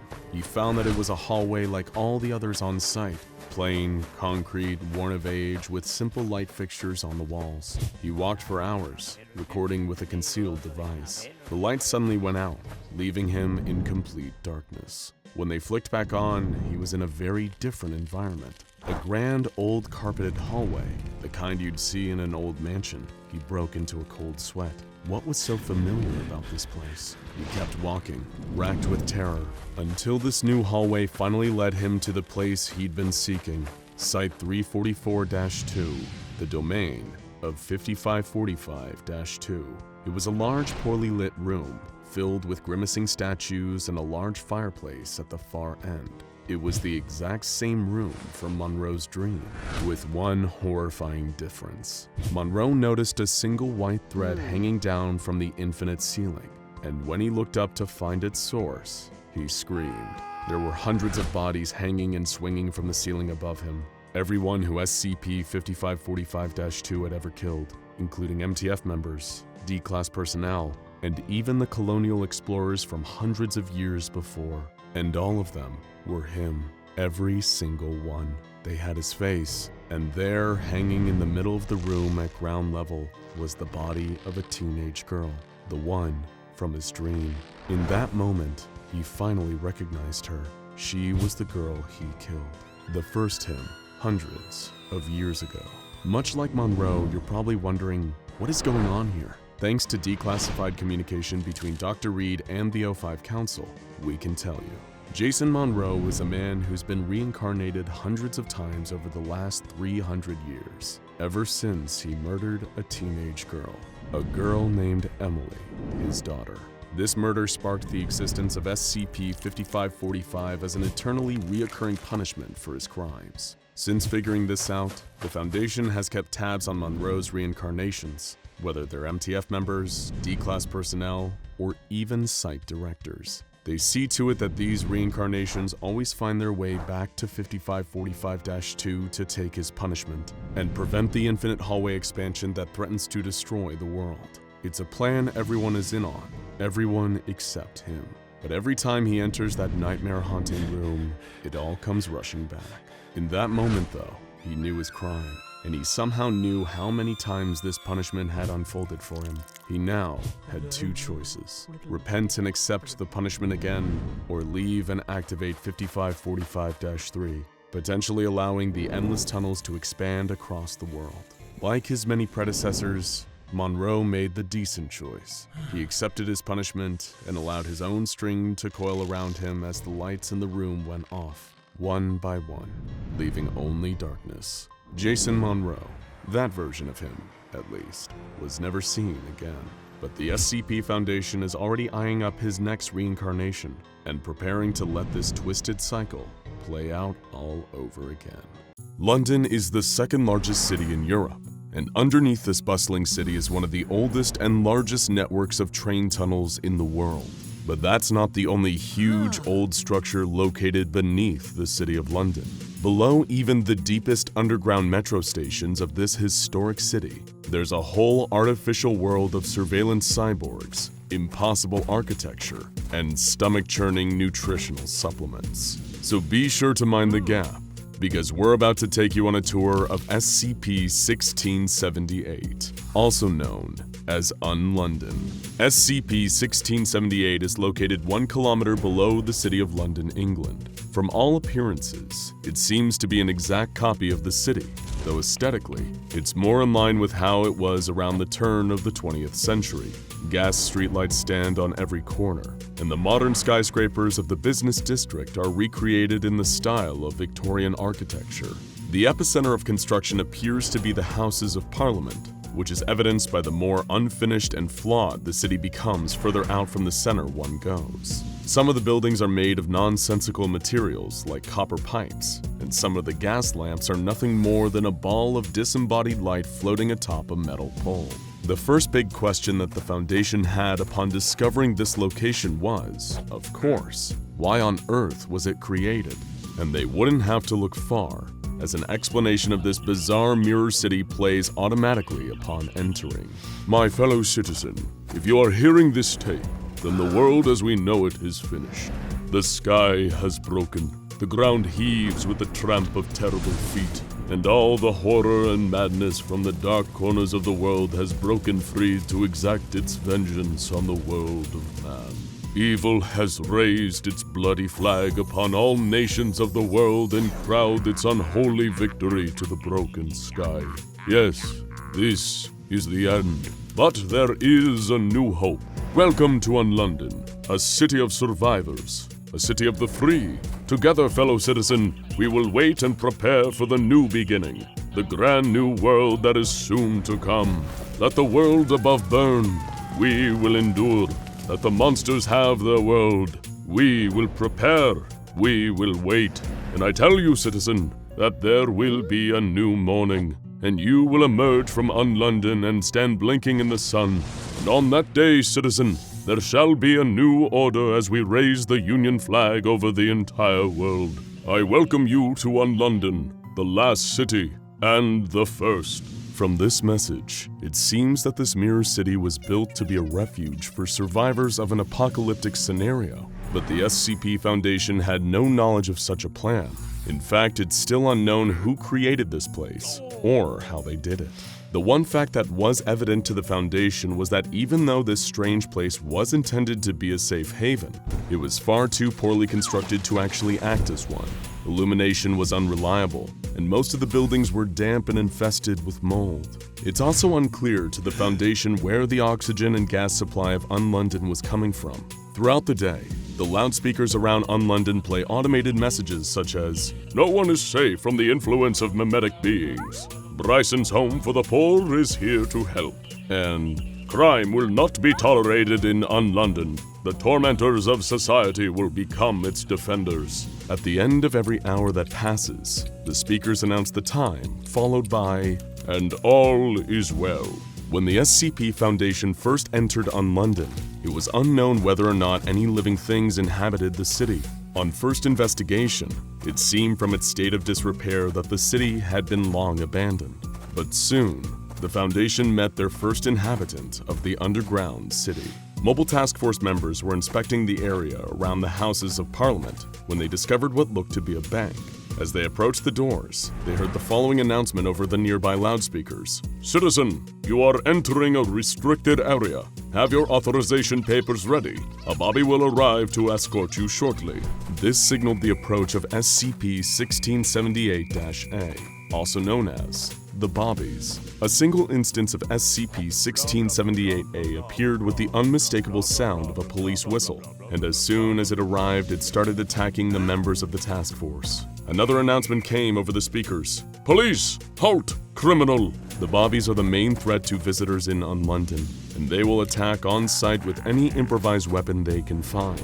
True to their name, they are all dressed in uniforms consistent with those of London City police officers from the Victorian era. What sets them apart from their historical counterparts is their construction.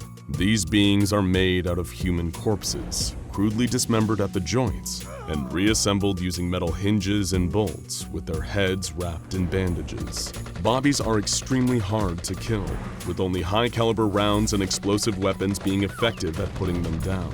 Autopsies of dead bobbies have shown that underneath the police uniform, the bobbies all wear prison inmate-style jumpsuits.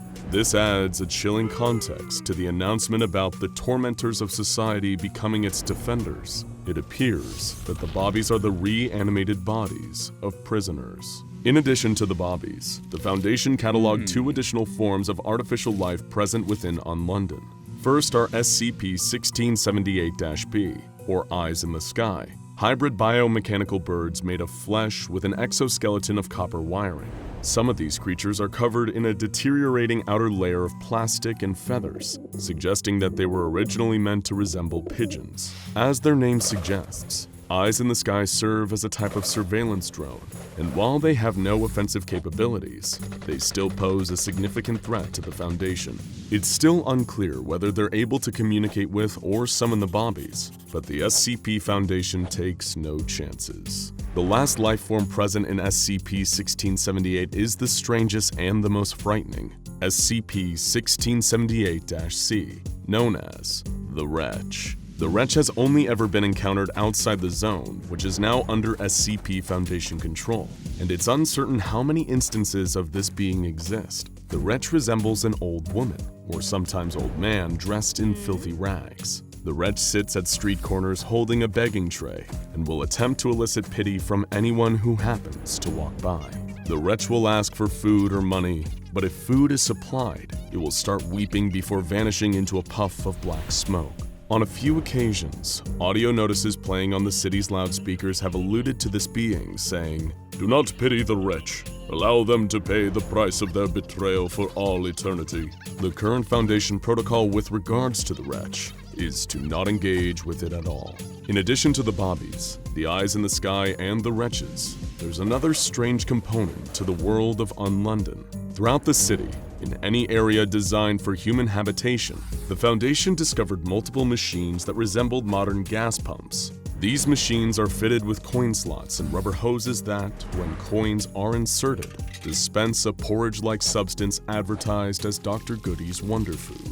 According to posters around the city, Wonder Food is a meal replacement supplement, supposedly containing all of the required nutrients for survival. Wonder Food also appears to be the only food source available in UnLondon, despite the claims by various posters around the city that Wonder Food contains all the nutrients you need and completely restores health and vitality. The examination of this substance has revealed that it is, much like the rest of UnLondon, unsuitable for sustaining life. Tests have confirmed that Wonder Food is a synthetic starch gel heavily enriched with various minerals, vitamins, fats, and bulking agents, and it contains artificially engineered DNA helix structures. While it does contain all the elements required for short-term survival, consuming the product for longer than 6 weeks will result in severe malnutrition and eventually scurvy. Further tests have shown that Wonder Food also contains psychoactive properties. The porridge contains a mixture of unknown molecular compounds which, through regular consumption, make subjects calmer, less anxious, and less likely to resist authority.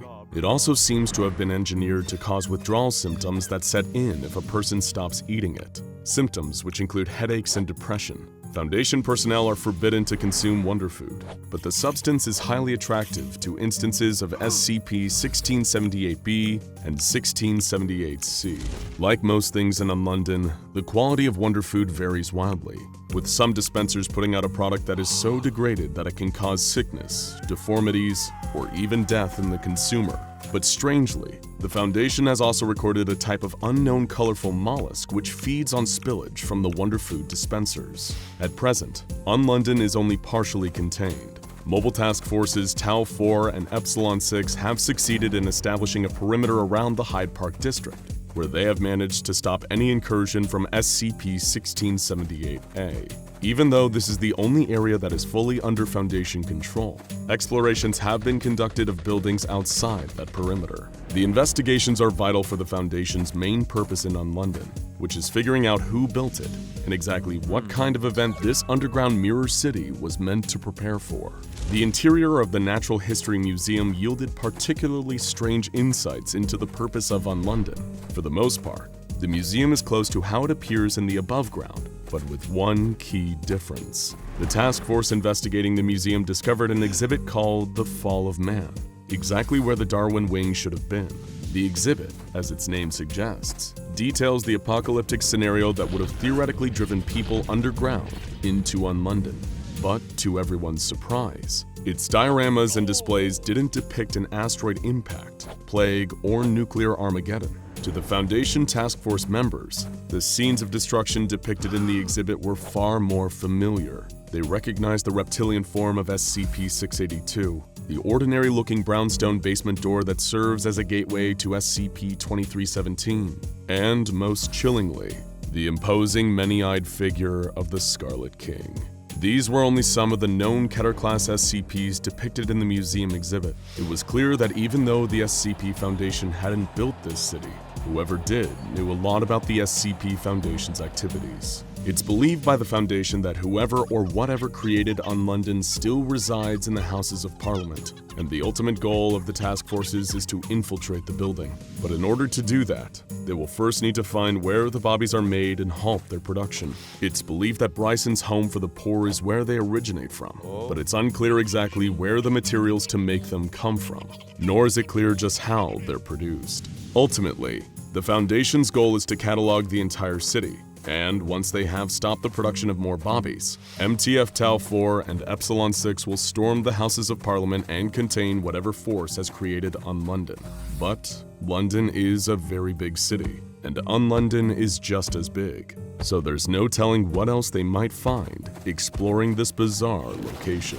It all started in 1983 with reports of human trafficking in the heart of Sin City. The FBI had gotten word of a potential trafficking ring operating out of an abandoned department store in Las Vegas, Nevada, and immediately began organizing a secret raid on the building. While they would indeed encounter something horrifying within that abandoned department store, it wasn't criminals or human trafficking. In fact, it wasn't human at all. This is the horrifying story of SCP-847. After weeks of planning, the raid on the department store was conducted in the dead of night. Agents covered all the exits and entrances, and a helicopter was stationed nearby in case anyone attempted to run. It should have been a perfect trap, but things never go as planned when you don't know what you're dealing with. The agents breached the door and began searching the darkened building.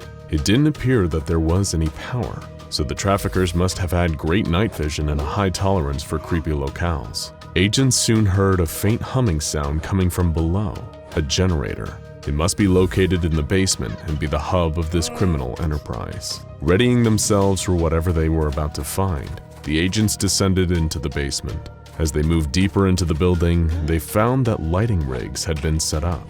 They must be getting closer to something, but that something was still a mystery. A senior FBI special agent was leading the charge, his pistol drawn and ready. It was quiet. Too quiet. Did the traffickers already realize they were coming and clear out? He was ready to consider this bust a bust when he heard a quiet mewling in the distance, a persistent whining whimper that was undeniably human. He gave the signal to his fellow agents to follow the noise. They proceeded forward towards the pain sounds and found themselves in a wide, well-lit room filled with department store mannequins. All were broken to some degree. Some were totally smashed to pieces. Some were chained to walls and locked in cages. Others were wrapped in plastic. The agent wondered whether this was some kind of twisted joke or a messed up avant-garde art piece. That's when he noticed her, a single crouched figure in the distance, hunched over and whimpering in a darkened corner of the room near a full-length mirror. He couldn't fully make her out, but he got the sense that something was wrong. She was injured, bent over. Was she even missing an arm? Just what have these monsters done to this woman? He whispered a request for backup into his radio and pushed on. When he got within 50 meters of this strange woman, her demeanor changed entirely. She jerked around, her movements forced, erratic, and painful looking. The woman stared directly into the agent's eyes and began hobbling towards him, occasionally stopping to strike a pose as if modeling during a photo shoot. Just then, the agent made a horrifying realization. This thing moving towards them wasn't a woman at all. It was a living mannequin.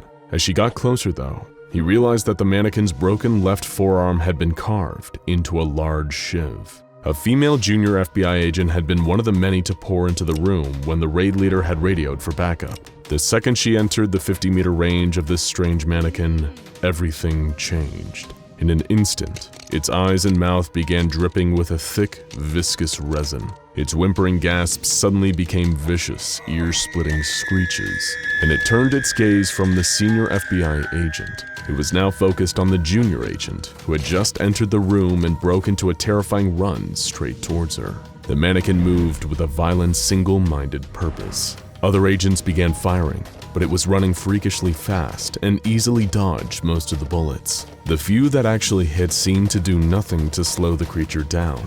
It shrugged off the damage and kept running.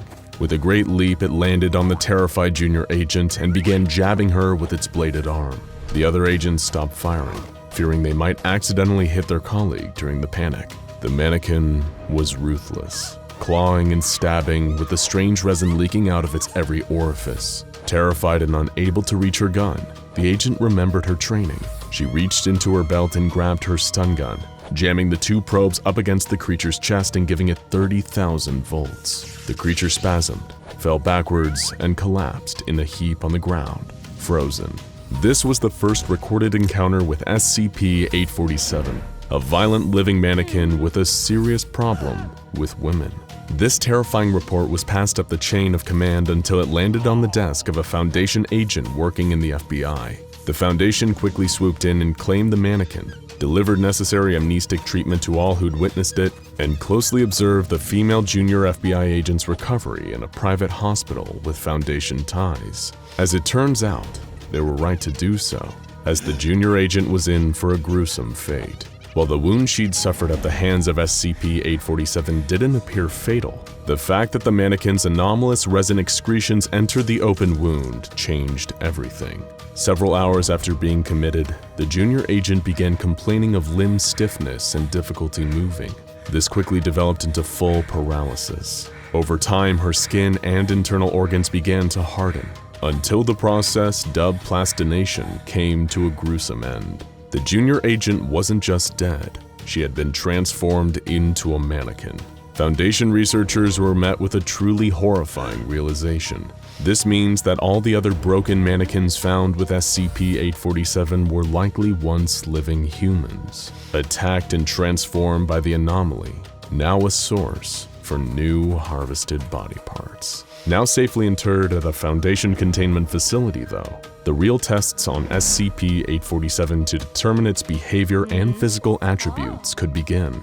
The most important detail about SCP-847 is that its aggression is exclusively directed towards women, as opposed to when it encounters men, and its instincts are more self-destructive. Through a series of tests and observations, researchers have been able to pin down 3 different distinct patterns of behavior for SCP-847. Pattern Z behaviors occur when there are no humans standing within 50 meters of SCP-847.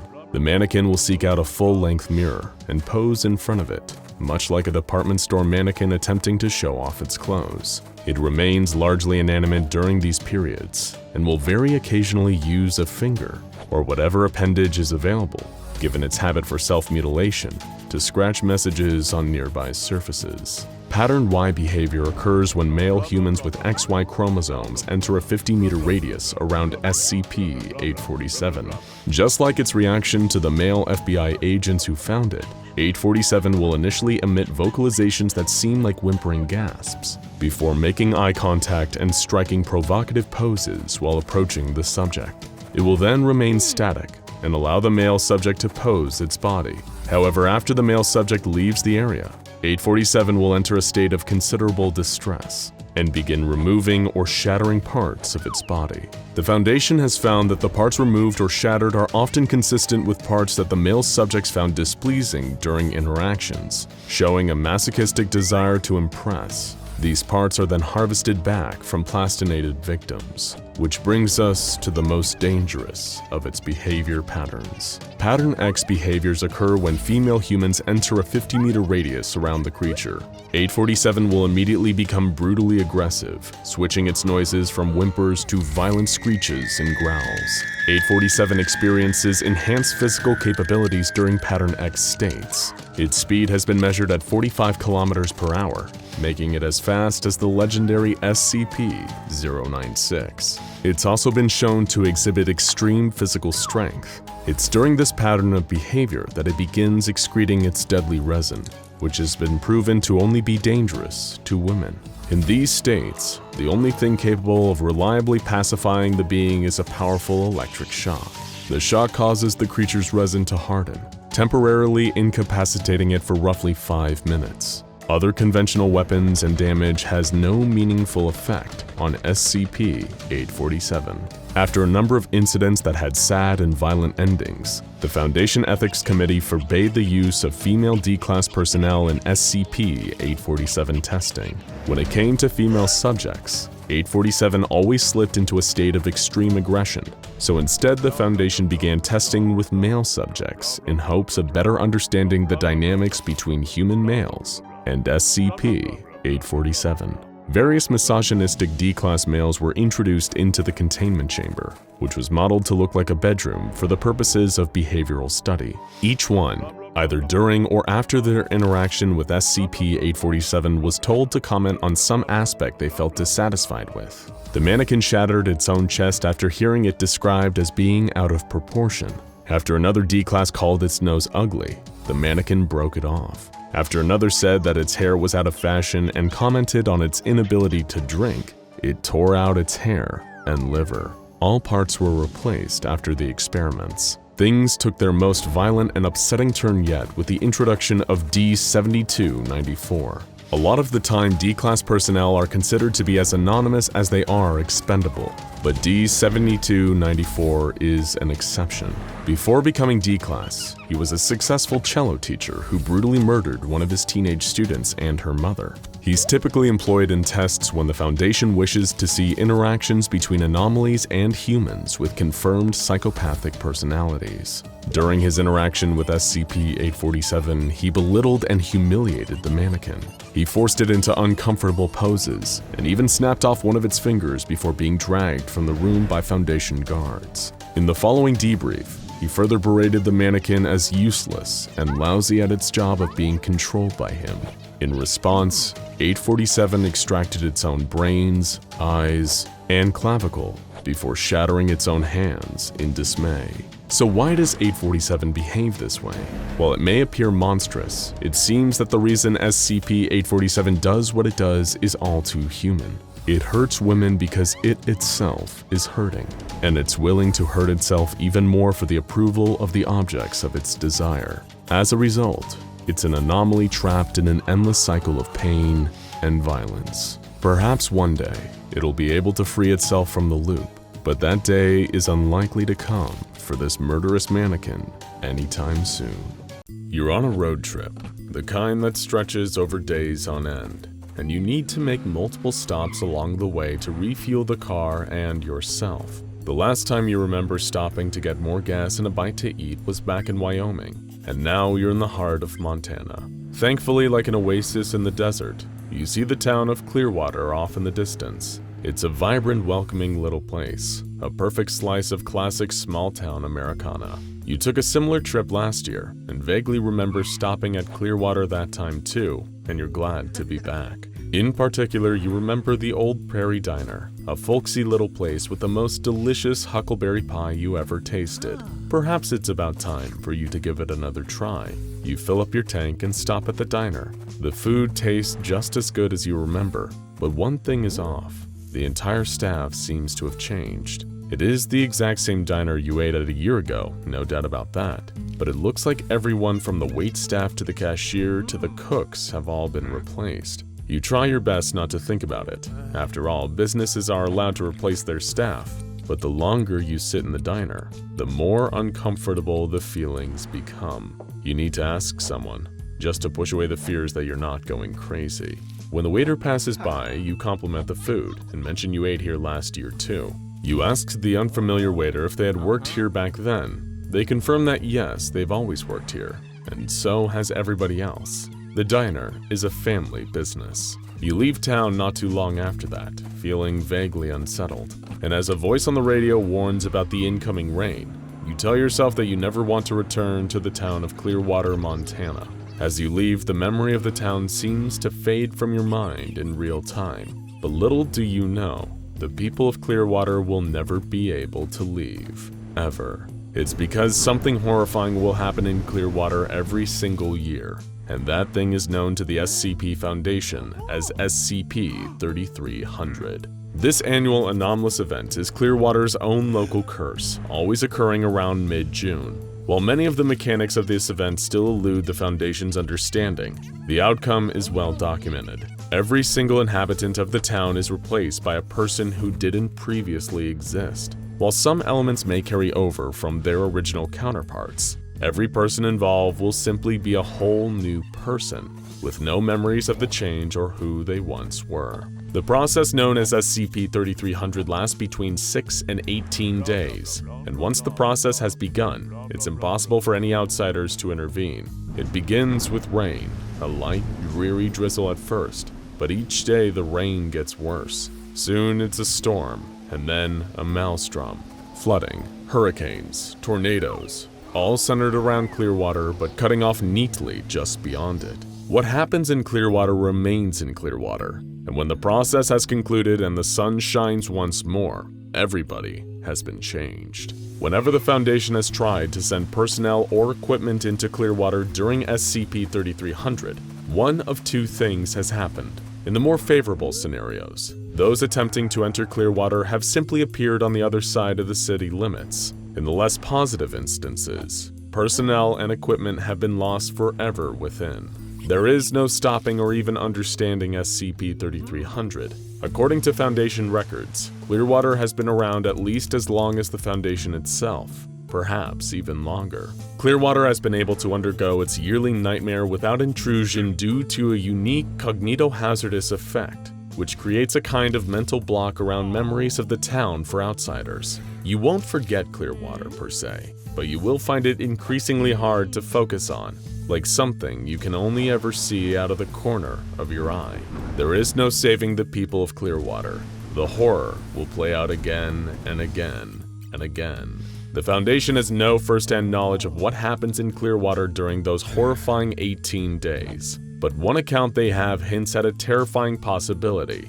During an excursion into Clearwater, the Foundation managed to collect a diary belonging to a woman named Margaret Lane. To the best of our knowledge, Margaret Lane no longer exists. But if the contents of her diary aren't to be believed, then what goes on in Clearwater during SCP-3300 is far worse than we ever imagined. Margaret first started her diary not long before SCP-3300's 1995 iteration began. She was in the middle of a tumultuous time in her life, freshly clean from alcohol and drug addiction, forced to live with her antagonistic mother, and having peculiar and distressing dreams. In the first dream Margaret recorded, she was someone else, a woman living in a small hut perhaps a century ago or more. It was plague time. She was looking down upon her daughter, bedridden, her skin covered in painful-looking red blotches. Her husband was already dead. That's when another man enters, a healthy man. He tells her that he's found their salvation, and then the dream ended. Margaret woke up to a gray, dreary day. There were clouds on the horizon. The rain was coming. It drizzled for the next few days before getting more intense, as one would expect from an SCP-3300 cycle. Of course, nothing seemed out of place to Margaret. Life carried on.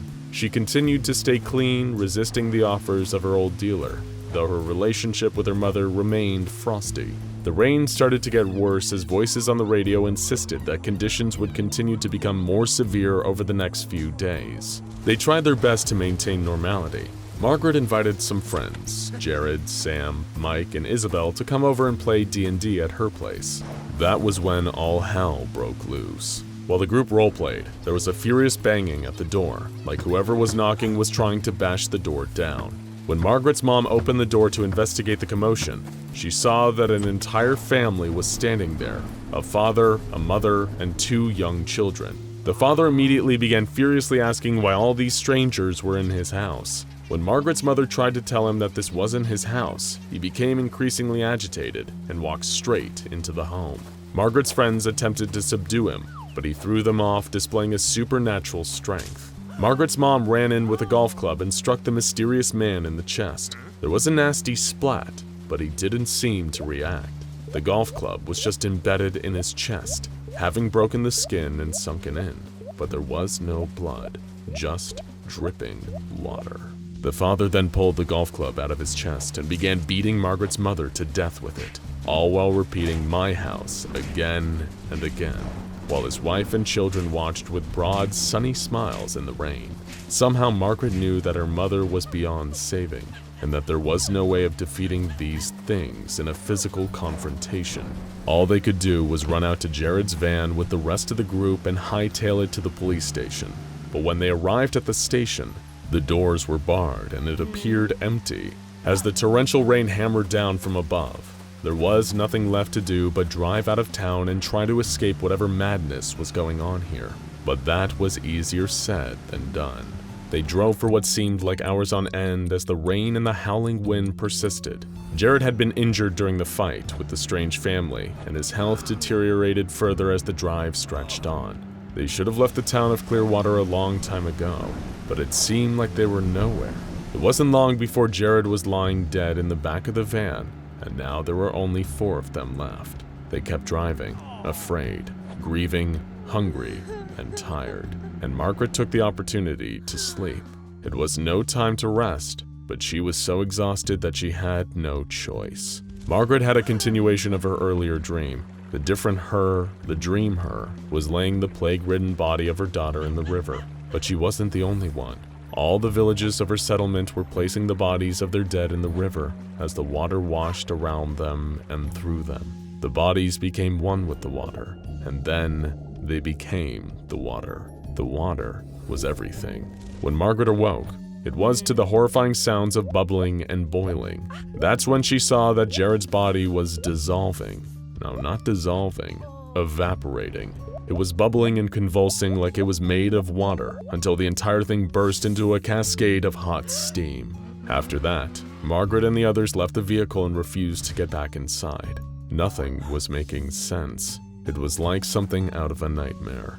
As they walked, the rain hammered down upon them. They couldn't have been walking for more than a mile when they crashed into something. It was a sign, "Welcome to Clearwater." It was like that the town itself had drawn them back. Mike refused to return to the town of his own free will and began walking in the other direction. Moments later, he was walking back towards them in silence, though he never intended to. SCP-3300 had distorted his path and brought him back. It was clear that Mike was shaken to the core by the experience, but they had to press on. They would head to the grocery store for food, and then to a sporting goods store where they could hopefully grab some guns to fight the violent, altered people who'd somehow appeared with the rain. But things didn't go to plan, or what little plan there even was. Mike shot himself on the first night at Dirk's Sporting Goods, leaving only Margaret, Sam, and Isabel alive. Perhaps one of the most terrifying details of Mike's death was the fact he didn't even bleed. Instead, the gaping exit wound in the back of his head was just full of water. Water was all that seemed to be left of them. Sam, seemingly driven to the edge by the sight of Mike's death, grabbed a hunting knife to perform an experiment. She'd cut it into her own skin, and was horrified to see only water dripping out. They'd all been changed, and they didn't know why. That's when the survivors noticed something else. There were people standing outside in the rain, hundreds of them. Not a single one they could recognize. All new people, waiting. Sam said only one word, "outside," before walking out of the hunting goods store and disappearing into the crowd and the rain, never to be seen again. Margaret mused that perhaps in the end, she had the right idea. To be taken, killed, erased, or changed would be inevitable. In the final entry in Margaret's diary, dreams blend with reality as her mind finally gives out from the terror. She realizes in her final moments that there is no way out. There is no escape. There is only water. Water is eternal. The rain is eternal. All will be changed. And given the fact that no trace of Margaret was ever found save for her diary, all her fears turned out to be right. She was taken and replaced by SCP-3300, just as will inevitably happen to all the current citizens of Clearwater the next time SCP-3300 rolls around. It will be as inevitable and as indifferent to those it affects as tomorrow's sunrise. You cannot change the rain, but believe us, in Clearwater, Montana, the rain can change you. Have you ever had a nightmare that you're running down a long, dark hallway, getting chased by something you can't see? The thing behind you isn't fast, but that doesn't matter. You can't run forever, and the thing knows it. It is a patient predator. It toys with its food. At first, you move with speed and rhythm. The metallic scraping noise behind you grows quieter. You run and stumble through the dark. Your muscles start to ache and your lungs burn. Your pace slows. It's still coming. You can hear the scraping getting louder. You start to panic. It's completely dark. You don't know where you're running or even what you're running from. All you know, as you bump against the walls and the sharp corners that rush towards you, is that you can't run forever. You trip, fall, and pain explodes through your legs as your knee shatters on the concrete ground. That scraping is getting louder. You can barely breathe. You can't run anymore with your injury. There's no way to stop what's coming. There is no escape. The scraping is right behind you. You scream, and then you wake up.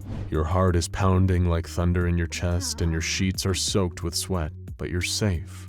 You're out of those awful dark hallways. But what if this wasn't just a nightmare? What if this scenario was real, and there was no escape from the horror chasing you in the darkness? That's what it's like to have a close encounter with SCP-1918, a sadistic sentient object that loves playing twisted games with its prey. But this monster never plays fair, and even worse, it's always just a simple door away. It may even be hiding behind a door near you right now, waiting to start a game with its new playmate. But soon you'll understand why some doors should never, ever be opened, and why some games are better left unplayed. SCP-1918 is an anomaly with two parts: SCP-1918 itself and SCP-1918-2, the monster's underground lair. The duo are a match made in hell, as the chambers and hallways of 1918-2 are perfectly tailored to 1918's violent hobbies. Nobody knows how long this anomaly has been operating, but it's probably behind countless disappearances. After all, 1918 has a habit of breaking its toys. The nightmare began in a small town in Maine with a population of only 226 people, but that population was about to get lower. People in the town began to report strange noises at night, a droning metal-on-concrete scraping noise, like someone dragging a lead pipe along the ground. At first, people just ignored the sound. It was all in their heads, or maybe just a faulty oven or a washing machine on the fritz. Anything that would allow them to forget about the noise and get on with their daily lives. But the noises were coming from below. They could be heard out on the streets, most audibly near manholes and sewer grates. People started feeling unsafe in their homes. The noises were spooking animals and children. People were losing sleep. That scraping they all tried to ignore was beginning to get to them all. Letters, emails, and angry phone calls to the town council were piling up. Something had to be done before the whole town went crazy with fear. The mayor authorized 4 utility workers to investigate the source of the noise at a local sewage treatment facility. Considering the scraping was loudest near the sewer grates, everyone just assumed that whatever was causing all this must be connected to the sewers. 4 utility workers were sent to investigate the facility, only to find that the machinery on site was working just fine. The source of the problems must have been coming directly from the underground sewer lines themselves. The 4 workers, equipped with headlamps, descended into a long service tunnel that fed into the sewer system. As they passed deeper into the tunnel, the darkness around them became thicker. It was a tangible presence that drowned out the light of their headlamps, similar to the anomalous phenomenon exhibited by SCP-087. When the utility workers tried to turn back, they discovered another impossibility. It seemed that the tunnel behind them had become a solid concrete wall. They were trapped, but where? It was too dark to tell. Confused and terrified, the four men stuck together, attempting to find a way out. It was too dark to see their hand in front of their face, so all they could do was navigate slowly by feeling the walls around them. These walls felt old, crusty. There was a kind of faint metallic stench hanging in the air too, like old blood. Something horrible had happened here, and something horrible was about to happen again. All they could do was keep moving and try to stay calm. Eventually, after hours of pawing at the walls in the dark, they found an open doorway. One by one, they filed inside, only to feel blinded when bright white ceiling lights suddenly switched on. The room was all white and filled with pipes, large and small, running from wall to wall. Just then, one of the utility workers let out an ear-splitting scream and pointed towards the doorway. His colleagues turned and gasped in shock. There was something outside the door, and it was staring at them. The object filled up almost the entire doorway. It seemed like a demonic hobby horse, made from a black and white candy-striped metal pole with a crude plastic head on top. The head looked like a clown's with a wide, toothy grin, but no visible eyes. It was SCP-1918. The utility workers were frozen as the object leaned forward slightly and slithered into the room, the bottom of the metal pipe scraping against the ground. It was the exact same scraping noise that had been haunting the concerned townsfolk up above. This was the thing behind it all, and as the object moved, its metal pole started to scrape words into the ground. Tick-tack-toe. None of the four utility workers were ever seen again. It didn't take long for the SCP Foundation to descend upon this quiet Maine town and pick up the pieces. All relevant officials were provided amnestics, and cover stories were created for the disappearances of the four utility workers. The Foundation also commandeered the sewage treatment facility that held the entrance to SCP-1918-2. Replacing all key roles at the facility with undercover Foundation personnel. SCP-1918 was given a Euclid classification due to the fixed nature of its hunting grounds, and then the real research began. The Foundation soon made some disturbing discoveries. Entrances into the SCP-1918-2 area didn't follow any kind of logic. The hunting ground of SCP-1918 can be entered from almost any location, if you're unlucky enough. There are currently 9 known entrances, including 5 sewage grates, 3 utility shafts located in a sewage facility, and 1 toilet. And these are just the ones that the Foundation knows about. There are a huge number of ways to enter SCP-1918-2, but to this day, nothing has ever been able to leave. SCP-1918-2 is contained 20 meters below the streets of this unassuming Maine town. Personnel, aside from Foundation-approved D-Class guinea pigs, are refused entrance. Researchers have mapped out the layout of 1918-2 through seismic imaging of SCP-1918's movements. There are 18 identical room pairs in SCP-1918-2, or 9 compound rooms. Rooms are differentiated between a 1-room and a 2-room by crude carvings on the floors outside of the individual rooms. SCP-1918-2 is symmetrical, with half-a-meter wide paths circling each compound room. The only deviation to this construction are the location of entrances on the sides of each individual room, which vary randomly while the location is active. What exactly does SCP-1918 do in this private little maze? It plays games, of course. Its 2 favorites, as indicated by the words it scrapes into the ground, are tic-tac-toe and memory. In tic-tac-toe, 1918 moves to each 1 room, leaving behind X markings on the floors if the room is not already marked with an O, in a manner similar to a game of tic-tac-toe. How a victim is meant to accomplish making a mark or understanding this process is unknown, as no aids are given. Blood is commonly used by victims to make their markings, hence the rusty smell in many of the rooms. In memory, the trapped victim is rendered unconscious by blunt force, presumably from SCP-1918. The subject regains consciousness in a random section of the facility. Success is marked by finding a one-room identical to the central room. This event seems to possess a time limit, as the subject is pursued by SCP-1918 through the halls of the facility. The subject wins by marking the correct room with an O. What happens if you win or lose these games? It's important to note that SCP-1918 is very competitive and doesn't play fair. If you win, the object will merely accuse you of cheating and start a new game. This will happen again and again until eventually you lose. And what do? Well, take the horrifying encounter D-Class personnel member D-2934 had with SCP-1918. Wearing video and audio equipment, D-2934 was led into SCP-1918-2 by Foundation researchers. When he eventually found his way to the central room, 1918 challenged him to a game of tic-tac-toe. And against all odds, D-2934 won the game. But 1918 didn't take kindly to that. It accused D-2934 of cheating, carving its accusations into the ground before challenging him to a deadly game of memory. After hours of chasing, D-2934 eventually lost his mind and was backed into a corner by 1918.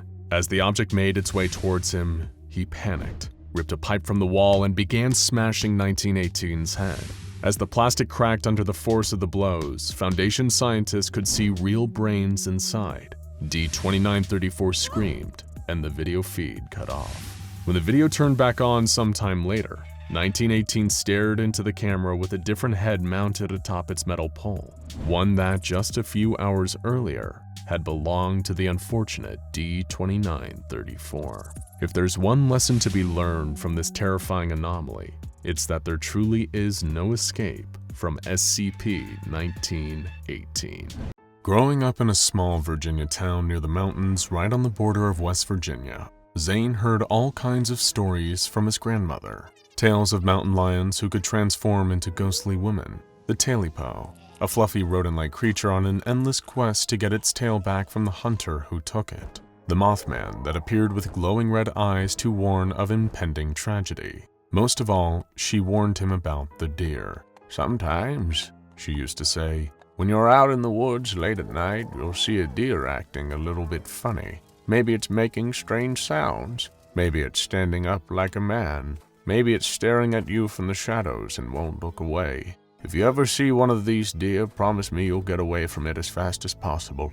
Don't look at it, don't talk to it, just get far, far away." He promised her every time, but as he got older, he started to forget his grandma's stories, letting them fade away with memories of the Easter Bunny and Santa Claus. He didn't think about the stories again until he was older, a junior in college and embarking on a camping trip with his roommate Josh. They were both staying with Zane's family for the summer and had been enjoying the sunshine and fresh air. They'd gone hiking, picked blackberries, and gone fishing to their heart's content. After a while, they got sick of sleeping in the cramped house and decided to have a proper camping trip out in the mountains. Campsites were crowded this time of year, but Zane knew a spot just isolated enough that they could kick back, enjoy nature, and relax in peace. They packed their supplies and headed out into the forest for a weekend they would never forget. By nightfall, Zane and Josh had pitched their tents, built a fire, and were starting to make some dinner. They roasted hot dogs and heated cans of beans over the fire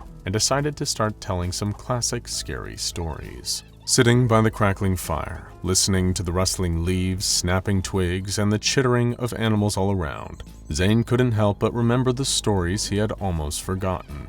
All of the strange, inexplicable things that came out after the sun went down and the forest went quiet. He thought he could hear the footsteps of something walking by their campsite, circling them, but it was probably just his imagination. As Josh told stories about babysitters stalked by killers and drivers picking up ghostly hitchhikers, Zane was thinking about the deer. He shuddered but shook it off, and after some more stories and a few too many s'mores, the two friends decided to get some sleep. After several hours, Zane woke to the sound of Josh unzipping his tent. He sat up, ready to yell at his friend for waking him up, but the sight of Josh's pale, frightened face stopped him. "There's something here," was all Josh could say. His hands, Zane noticed, were shaking. "Hey man, it's okay, let's check it out." Zane patted Josh on the shoulder. He was pretty sure his friend just wasn't used to camping in actual nature, but reached for his hunting knife just in case. He grabbed a flashlight and switched it on, following Josh out into the darkness. He swept the beam across the clearing, and it illuminated a pair of orange eyes staring directly at him from behind a nearby tree. What the? He approached the shape, trying to get a clear look at it. As it became more illuminated, his stomach dropped. It was a deer, but something was wrong with it. Its mouth was wide open, its jaw working up and down like it was trying to make a sound, but nothing came out. But that wasn't the worst part. As the flashlight beam illuminated the animal's body, Zane realized that somehow its head was on backwards. What the? Josh appeared behind him, gasping, "Shh!" Zane shushed him intensely. He suddenly remembered his grandmother's warnings. "You know what? I don't feel so great. I think we should go back to the car and head to my place." He gave Josh a look, shaking his head as if to say, "Don't say another word." By the glow of their flashlights, the two packed up their campsite, all under the gaze of the misshapen deer. They drove home in silence, Josh only speaking once to ask, "What was that thing?" Zane shook his head. "I don't know, but it wasn't a deer." They crept back into the house and went to bed. They knew they would never speak of tonight ever again. As Zane began to drift off to sleep, his last conscious thought was to glance out the window. There in the yard, not 5 feet away, was a deer, watching. He didn't know it, but that night Zane encountered an instance of SCP-6448. SCP-6448 is an anomalous species of creatures that appear to belong to the Cervidae family, nicknamed the Knot Deer.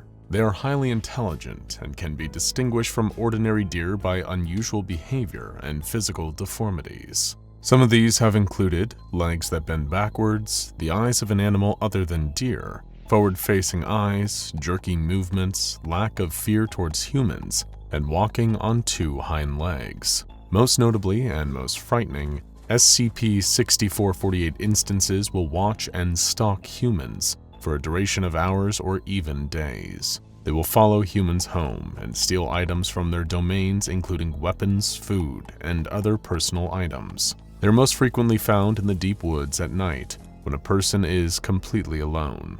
If someone encounters an instance of SCP-6448, if they acknowledge any of the creature's anomalous traits, it will attack. In order to limit the loss of life and ensure that the SCP Foundation employees exercise the utmost caution when dealing with SCP-6448, the Cryptozoology Division issued the following guidelines. If you notice a deer that seems off, look away and ignore it. If it knows that you've noticed it, it's too late. If you hear your name, whistling, or something else in the woods calling for you, don't acknowledge it. Never acknowledge it exists. Don't respond. Don't go looking for it. Don't call back to it. If you're walking at night and you feel something breathing on your neck or whispering behind you, the key to your safety is pretending that everything is normal. Your survival is dependent on your ignorance. Whatever SCP-6448 is, they appear to be intelligent enough to understand when they are being studied, and they don't seem to like it very much. On January 11, 1994, a group of 3 SCP-6448 instances broke into Site-41 in North Carolina, using a tunnel they had carved over a long period of time. At the time, there was an instance in containment, but in all of the chaos of the breach, the specimen was lost. Every time an instance was captured and contained near SCP-6448's habitat, it would later escape via similar tunnels. SCP-6448 was officially classified by the SCP Foundation in 1980, but those from the Appalachian region have known about these strange creatures since at least 1947. From folktales and campfire stories to secondhand and even first-hand encounters, the locals are aware of the Knot Deer's existence and are largely familiar with the precautions necessary to avoid them. Though many of the civilians that encounter SCP-6448 avoid notifying the authorities, there have been several recorded 911 calls involving the Knot Deer since 2000.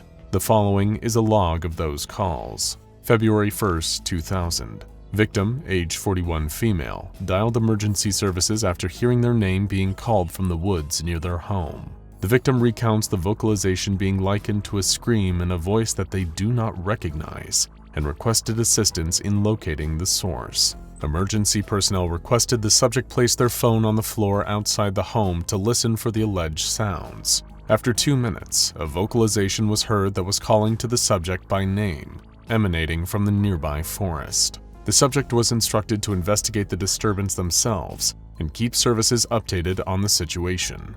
The victim then began to walk into the woodland, getting about 50 meters into the underbrush before inexplicably stopping. They claim there to be a noticeably large deer standing in the way of the path. She begins to walk closer, though states it does not move. Subject diverts from the path and begins walking in a different direction. After 30 minutes, no source of the voice is determined. The caller returns to their residence. June 13, 2002. Victim, age 28 male, calls 911 regarding a home break-in. The caller notes numerous items to be missing from their residence and requests an investigation. Operators dispatch 2 investigators to visit the home and pertain a potential perpetrator. The pair note that based on earlier CCTV images, all cutlery, sharp objects, firearms, light bulbs, and a single copy of the novel The Day After Roswell are missing. Also noted is that there is a complete lack of any fingerprints at the scene, with no doors or windows having been broken into. Analysis of the home's CCTV footage revealed there to be a 2-hour period of missing film, with the exception of a single frame containing a Servus nippon on its hind legs reaching towards the camera. Its frontal hooves have been warped to resemble fingers. No footage of the entity exiting the home was discovered. November 19, 2005. A cattle farmer, age 54 male, reported to local authorities the sudden disappearance of over 30% of his largest herd. Response teams searched the nearby area for 4 hours, though found no trace of his cattle. The victim was recommended to set up trail cameras and note any unusual activity overnight. At 1:11 a.m., 2 SCPs 6448 are seen walking through the field before fleeing. One places an object into the ground, later discovered to be a single fork. A week after this discovery, 200 discarded bovine hooves appear at the location. March 4, 2009. Victim, age unknown, gender unknown, dials 911 to request assistance from animal services. The victim is standing within a forest in front of a Servus elephas, which is violently contorting. The victim attempts to state, "You better get a vet or something, I don't think it's well," before a piercing screech is heard and the line falls silent. Recovered footage depicts the aforementioned animal squirming, seemingly in pain.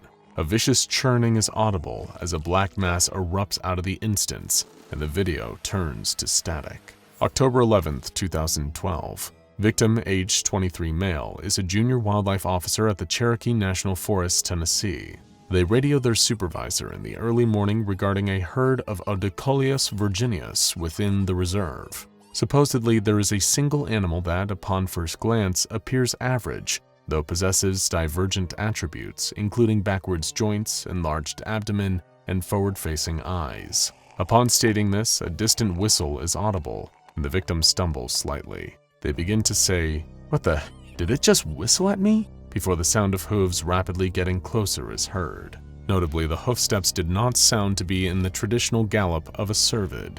October 12, 2012. The former victim's supervisor calls authorities following the victim's absence from the reserve night shift. Following this, their radio begins to crackle. The victim's voice can be heard on the other end, and he requests the supervisor's attention. He calls regarding a herd of Odocoleus virginius within the reserve. They claim there is a single animal that upon first glance appears average, though possesses divergent attributes including backwards joints, enlarged abdomen, and forward-facing eyes. Suspecting the creature to be a rare genetic malformation, the victim requests their supervisor to come to the location. The supervisor questions the victim about what happened the night previous. There is no reply. Upon the supervisor's and law enforcement's arrival at the site, a herd of approximately 80 Odocoleus virginius was present. A single entity is in the field's center and appears to be standing separate from the rest of the group. It flees the scene upon realizing the law enforcement's presence. Where it formerly stood lay a standard two-way radio. April 8, 2016. Victim, age 35 female, dials 911 using a satellite phone distressed. They state they are in redacted county woods and are being followed. She claims that despite seeing no one for the duration of her hike, she, quote, feels as if she's being watched. and has heard someone walking behind her at various points in the trip. The victim is unable to give an adequate description of their location, but knows the route to return to her residence. Operators request the victim to return to a point wherein she can provide a sufficient geographic description of her position. The victim remains on the line for the duration of the hike back to a readily used portion of the wilderness trail. Along the journey, various unnatural sounds can be heard. These include footsteps, rock slides, coughing, whispering, and whistling. Nearing the main trail, all woodland noises such as birds and wind cease suddenly, and the victim states she can see a malformed deer carcass coated in a thick layer of black slime. At this time, human screams can be heard in the distance. Operators request the victim continue and ignore the other stimuli. Agents embedded in local law enforcement suspecting SCP-6448 involved notify Gamma-4 to the situation. 20 minutes later, the victim returns to the main trail. Gamma-4, now operating the 911 call, informs the victim not to respond to any further unusual activity and briefly outlines service protocol. For the duration of the victim's journey to her home, 2 sets of breathing are audible. The victim successfully returns to her residence and shuts the door behind her. Now out of sight from SCP-6448, agents inquire of the victim's address, and the victim promptly complies. Operatives instruct the victim to have possession of all firearms and weapons on the premises and to barricade herself inside a safe space with one exit point. The victim swiftly begins grabbing all available weapons and throwing them inside a wardrobe. It is at this time there's a knock on the front door. The victim does not respond and continues to hoard sharp objects from kitchen drawers. The knocking becomes more violent as the handle is jostled and is shaken incessantly. A voice on the other side repeats the phrase, "Hello, it is me. Hello, let me in a calm manner as the door begins to shake. The victim retreats to her wardrobe armed with a small firearm. Upon sealing herself in the space, the knocking ceases, and footsteps can be heard becoming further away. The sound of galloping is audible as the front door caves in. Hoofsteps can now be heard inside the home. The entity continues to repeat, "Hello, it is me. Hello, let me in," as it searches the small building. A bright light flashes overhead, seemingly circling the house. Eventually, the entity enters the victim's bedroom. Through a small slit in the wardrobe door, the victim can see a Cervus canadensis standing on its hind legs and surveying the room. Its movements are crooked and stiff, seeming to struggle to stand in a bipedal fashion. It slouches down to a quadrupedal crouch, similar to the stance of an arachnid. It inhales heavily, and its head locks on the view of the wardrobe. It is noted as possessing human eyes. It scampers towards the subject and opens the door. A single gunshot is heard. Responders found no trace of either SCP-6448 or the victim.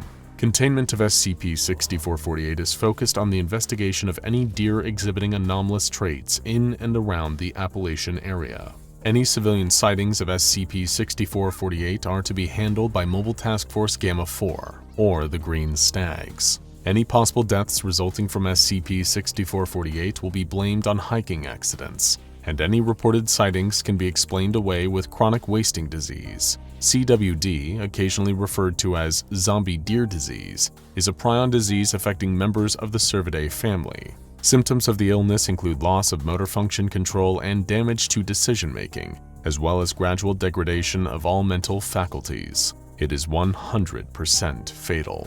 However, though the disease does exist, most recorded cases of it in the Appalachian region can actually be attributed to instances of SCP-6448. Any captured instances of SCP-6448 should be transported to Site-44 for the Cryptozoology Division's containment and study. On November 29, 2019, they finally got their chance to bring a not deer into custody. The Green Stags were able to capture an instance of SCP-6448 with the help from MTF Nu 7 Hammerdown and their Heavy Vehicles Division, as well as some experimental shock rifles. One not deer was knocked unconscious in the conflict, and its body was loaded onto an armored helicopter and flown straight to Site-44 in Essex, England. At the site, it was then placed in a reinforced steel containment cell and heavily sedated. This entire process went off without a hitch. As the entity began to regain consciousness, cryptozoology specialist F. Oz watched it through a one-way glass window and attempted to speak to it through the intercom. Greetings, SCP-6448, Researcher Oz began. At the sound of his voice, the creature jumped to its feet, staring at the intercom. Can you understand me? We've seen your genus speak English just fine in the past. The animal did not answer, but began licking one of its legs and behaving as if it were an ordinary deer. Researcher Oz sighed impatiently. Please, we know your secret. The not deer stopped what it was doing, freezing completely still as it listened to the words. Admittedly, it wasn't exactly well kept. If you just look at yourself for more than a few seconds, it is very clear that you're not normal. At this, the creature, which had been facing away from the window, swiveled its neck 180 degrees, breaking its own spine with an audible crack. It stared unblinking at the window and directly at Researcher Oz. Oz turned to the containment staff, suddenly anxious. I thought you said this was one way. The staff assured him that it was, and there was no way the not deer could see him. Still, its eyes were locked directly on his face. He shook off the sense of unease and continued his line of questioning. Are you something imitating deer? It is clear that if so, you possess basic anatomical knowledge of them, though details are clearly faulty. In fact, a better question would be, how? If in fact you are not what you pretend to be. The not deer opened its mouth at this, revealing unusually sharp teeth. It moved its jaw as if attempting to speak, but only a choking sound came out. Shall we move on?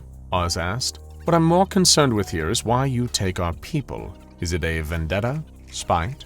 Food? For the first time in the interview, the not deer blinked. It was an unnatural movement, forced and deliberate, like the creature was attempting to engage in an ordinary behavior rather than actually experiencing an involuntary impulse. Responding is mandatory, Researcher Oz prompted. The creature did not react. If you will not comply, Oz's tone grew stern, frustrated. Maybe you'd like to see your brand new containment cell. At last the entity spoke. Research.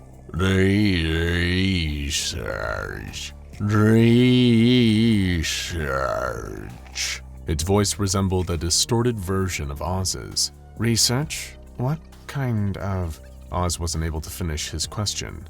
July 7th, 1947, the creature said before ramming into the one-way glass and cracking it. As Oz stumbled backwards from the force, the creature collapsed on the ground, seizing and screaming as its abdomen.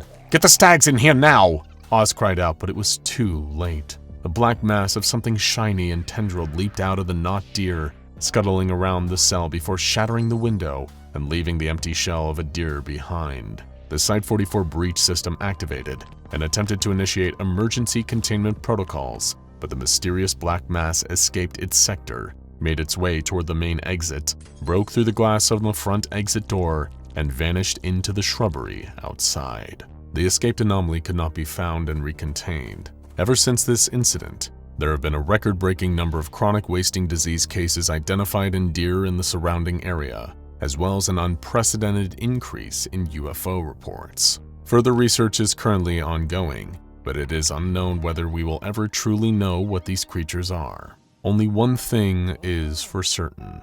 They are definitely not deer. You're driving down a long highway, lost in an area you don't know too well, trying to find the right turn that'll have you heading back towards your home.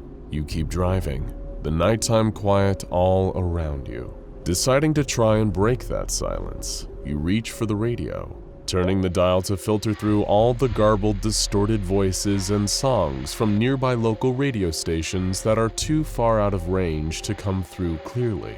You try your best to listen to the music from one radio station, but eventually the sound of the static only makes you wish for the silence you were trying to break. Your fingers nudge the tuning dial on your car radio once again, and finally, something comes through. It isn't loud or clear, but under the distortion, you can make out the sound, and it isn't a song or even a late news broadcast. The first thing you hear sounds like a short musical tone, only for about 10 seconds. Next, a young girl's voice speaking in a language you don't understand, even through the distorted audio. From her accent, you assume it's Russian, but you still have no idea what the words she's saying mean. With nothing else to listen to, you let the broadcast play. Still driving alone in the dark with nothing but the strange adolescent voice to accompany you, your mind begins to wander. She sounds like she's speaking something, but the rhythm of the words is somehow familiar to you, even though you don't speak Russian. Then it hits you. She's counting, but you don't feel smart for having worked that out. Instead, something about knowing that makes your blood run cold. You carry on driving through the night. After a few short minutes, the Russian girl stops counting, and the musical tone plays again under the distortion, leaving you alone in the car once again, with nothing but your thoughts and questions of what exactly you just heard. Thankfully, we have the answer. What you heard was SCP-3034. Since 1964, this same broadcast has been made a vast number of times, 627 times in fact. You'd have to be within 2 kilometers of the broadcast's point of origin to hear it, where Foundation personnel have tried and failed numerous times to triangulate its source. The numbers heard recited in the SCP-3034 broadcast are actually a countdown from 200, read aloud in Russian. All Foundation staff are able to do while stationed at the nearby Provisional Site 3034 is scour radio frequencies for occurrences of SCP-3034. Checking their equipment is properly maintained and calibrated before they are eventually rotated off-site and replaced with a new group of staff. There is only one rule that any Foundation members working at Provisional Site 3034 must follow. They are only permitted to send one radio transmission with their equipment, a single phrase in reply to the SCP-3034 broadcast. Vizyo Harashu. Receiving this, the countdown stops and the broadcast ends, but never permanently. SCP-3034 has been known to repeatedly occur, seemingly at random. The shortest recorded gap between broadcasts was 2 weeks, while the longest so far lasted 6 whole months. You may have heard the term number station mentioned before, but these are far from just random numerical sequences sent out over the airwaves without purpose. General speculation surrounding number stations points to them being the tools of espionage agents, a way of sending coded, highly sensitive messages or information without the risk of compromising their cover. The use of number station transmissions is often attributed to spies working on foreign soil, who utilize shortwave radio frequencies, speech synthesis, Morse code, and either regular or sporadic timing schedules. While it's true that times have changed and technology has progressed considerably, there appears to be evidence that number stations are still used among various intelligence and espionage agencies today.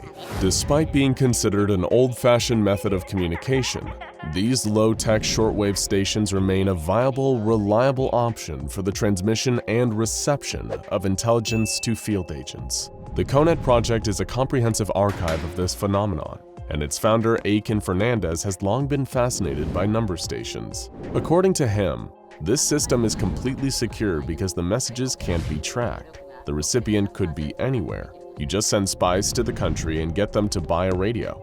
They know where to tune and when.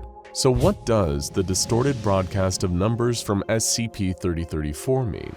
Is it the work of covert agents? And if so, whose side are they on? Most importantly, why does the SCP Foundation make certain there are always 3 of its personnel on site, ready to send the all-is-well message whenever SCP-3034 begins broadcasting? SCP-3034 was first discovered by the Foundation in 1964, after a defector from the Soviet GRUP, a division tasked with acquiring and studying anomalies on behalf of the USSR, gave them a tip.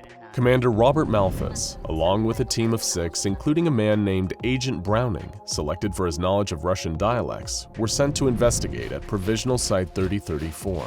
Here, the team uncovered partially burned records and logbooks, all kept in Russian, along with evidence that the site had been evacuated shortly before their arrival. Carved into a desk, also in Russian, were 2 phrases: "Don't let her finish," and "Tell her all is well." On the team's second day at the site, an automated alarm sounded at 7:30 a.m., alerting them to the incoming SCP-3034 broadcast. Following the instructions on the desk, Agent Browning was able to stop the broadcast, telling the young Russian girl that all was well. A tape was partially recovered by the team from the site and translated from Russian. The GRUP members that had previously inhabited the station had interrogated one of their own, a man named Sergei, whom they accused of stealing state property. "She's not state property," he replied. "She has a name." while his GRUP superior accused Sergei of planning to defect to the United States, allegedly in exchange for money and asylum. Sergei denied any collusion with America. He claimed that the GRUP at Provisional Site 3034 were meddling with powers they could not possibly hope to understand. His superior, a man named Vaslov, dismissed this, claiming their work to be no different to the United States experimentation with atomic weapons at the time. One does not make deals with atom bombs, Sergei argued. One certainly does not sacrifice little girls to them. Shortly after this, a struggle broke out, with Sergei having to be restrained while urging Vaslov to cease any and all interference with it. The man spoke of terrible nightmares that he'd had, voices screaming in the darkness. That's what it wants, Vaslov. That's what it is. You cannot make a deal with this thing. We have finally contained it, and now you want to offer it. The tape's audio ends shortly after this point, with no clear answer as to what Sergei was referring to, or what offer these Russian operatives had made to it. Ever since the discovery of SCP-3034, members of the SCP Foundation have worked tirelessly to understand the purpose of these countdowns, as well as determine their origin. By September 2012, Dr. Shulkill was reaching the end of his tether with the investigation into the SCP-3034 broadcast. Over almost half a century, the Foundation had made well over 600 recordings of the Russian girls' countdowns, but still hadn't determined any noteworthy information. They were prohibited from contacting the girl via the same radio frequency, only permitted to use the phrase that stopped her countdowns. Running out of options, Shulkill contacted his colleague, Dr. Emerson, asking for an in-depth vocal analysis of the various recordings of SCP-3034, even if they could narrow down where the broadcast was coming from, maybe by determining the girl's geographical location from her dialect. Then that would be at least some slight progress into understanding SCP-3034. While unable to discover the girl's location, Dr. Emerson's analysis did yield some interesting findings. Emerson learned that these countdowns were not pre-recorded. The variations in the Russian girl's voice, her tone, her pitch, all seemed to indicate that every instance of the broadcast was unique. Rather than use the same recording, this girl had been counting down over and over hundreds of times for almost 50 years. But there was more. Shulkill and Emerson then examined the distortion, the sounds interfering with the audio of the Russian girl's countdowns. What had initially seemed like garbled static seemed to actually be additional voices. And much like the girl's voice, these distorted voices were unique, different in every broadcast. However, Shulkill and Emerson were unable to accurately determine what these voices were saying. Given that the girls' countdowns were always cut short by the use of the phrase, "all is well," the doctors did not have long enough samples of the audio to analyze the other distorted voices. With permission from the Foundation, the next 5 occurrences of the SCP-3034 broadcast were allowed to carry on for longer, giving the 2 doctors enough audio to determine exactly what the distorted voices were. And the results were extremely troubling. They were screams. Thousands upon thousands of children's voices endlessly screaming. Both Dr. Emerson and Dr. Shulkill agreed that it would be best to continue responding to SCP-3034 with the correct phrase, and refused to analyze the distorted screaming audio any further. 3 years later, while stationed at Provisional Site 3034, a Foundation researcher named Dr. Uriel Willis decided to take matters into her own hands. She conducted an experiment that had not been sanctioned by the Foundation and attempted to make contact with the Russian girl giving the countdowns. Hearing Dr. Willis's voice, the girl stopped her countdown. After 5 long, painfully silent seconds, a new broadcast was heard. A piercing, high-pitched screech that caused extreme pain and dizziness to all the staff working on site. Unable to bear the disorienting sound, Dr. Willis told the girl all is well and caused the noise to stop. The following day, SCP researchers noted that there had been a significant increase in cases of missing children all around the world. A majority of these disappearances happened at the same time the screech had been broadcast and remain unsolved to this day. Dr. Willis faced disciplinary action from the SCP Foundation, and any further testing of SCP-3034 and attempts to communicate with the Russian girl were prohibited. Only one distinct change has been noted in the SCP-3034 broadcast since this incident. Almost a month later, the countdown was detected and the correct phrase given, but researchers noted that, instead of starting her countdown from 200, this time the Russian girl began counting down from 199. Nobody knows what will happen if the Russian girl's countdown is allowed to reach 0. Personnel working at Provisional Site 3034 are told to always offer her the necessary phrase before this point in the countdown. Attempting to interfere with the broadcast by contacting this girl directly not only resulted in intense pain for SCP's staff, but also seems to have caused an unconfirmed number of child disappearances around the globe, as well as reducing the countdown starting number from 200 to 199. After a long night on the road, you finally find the right turn, sending you in the right direction. As you drive through the night, you keep telling yourself one thing, one small phrase over and over again.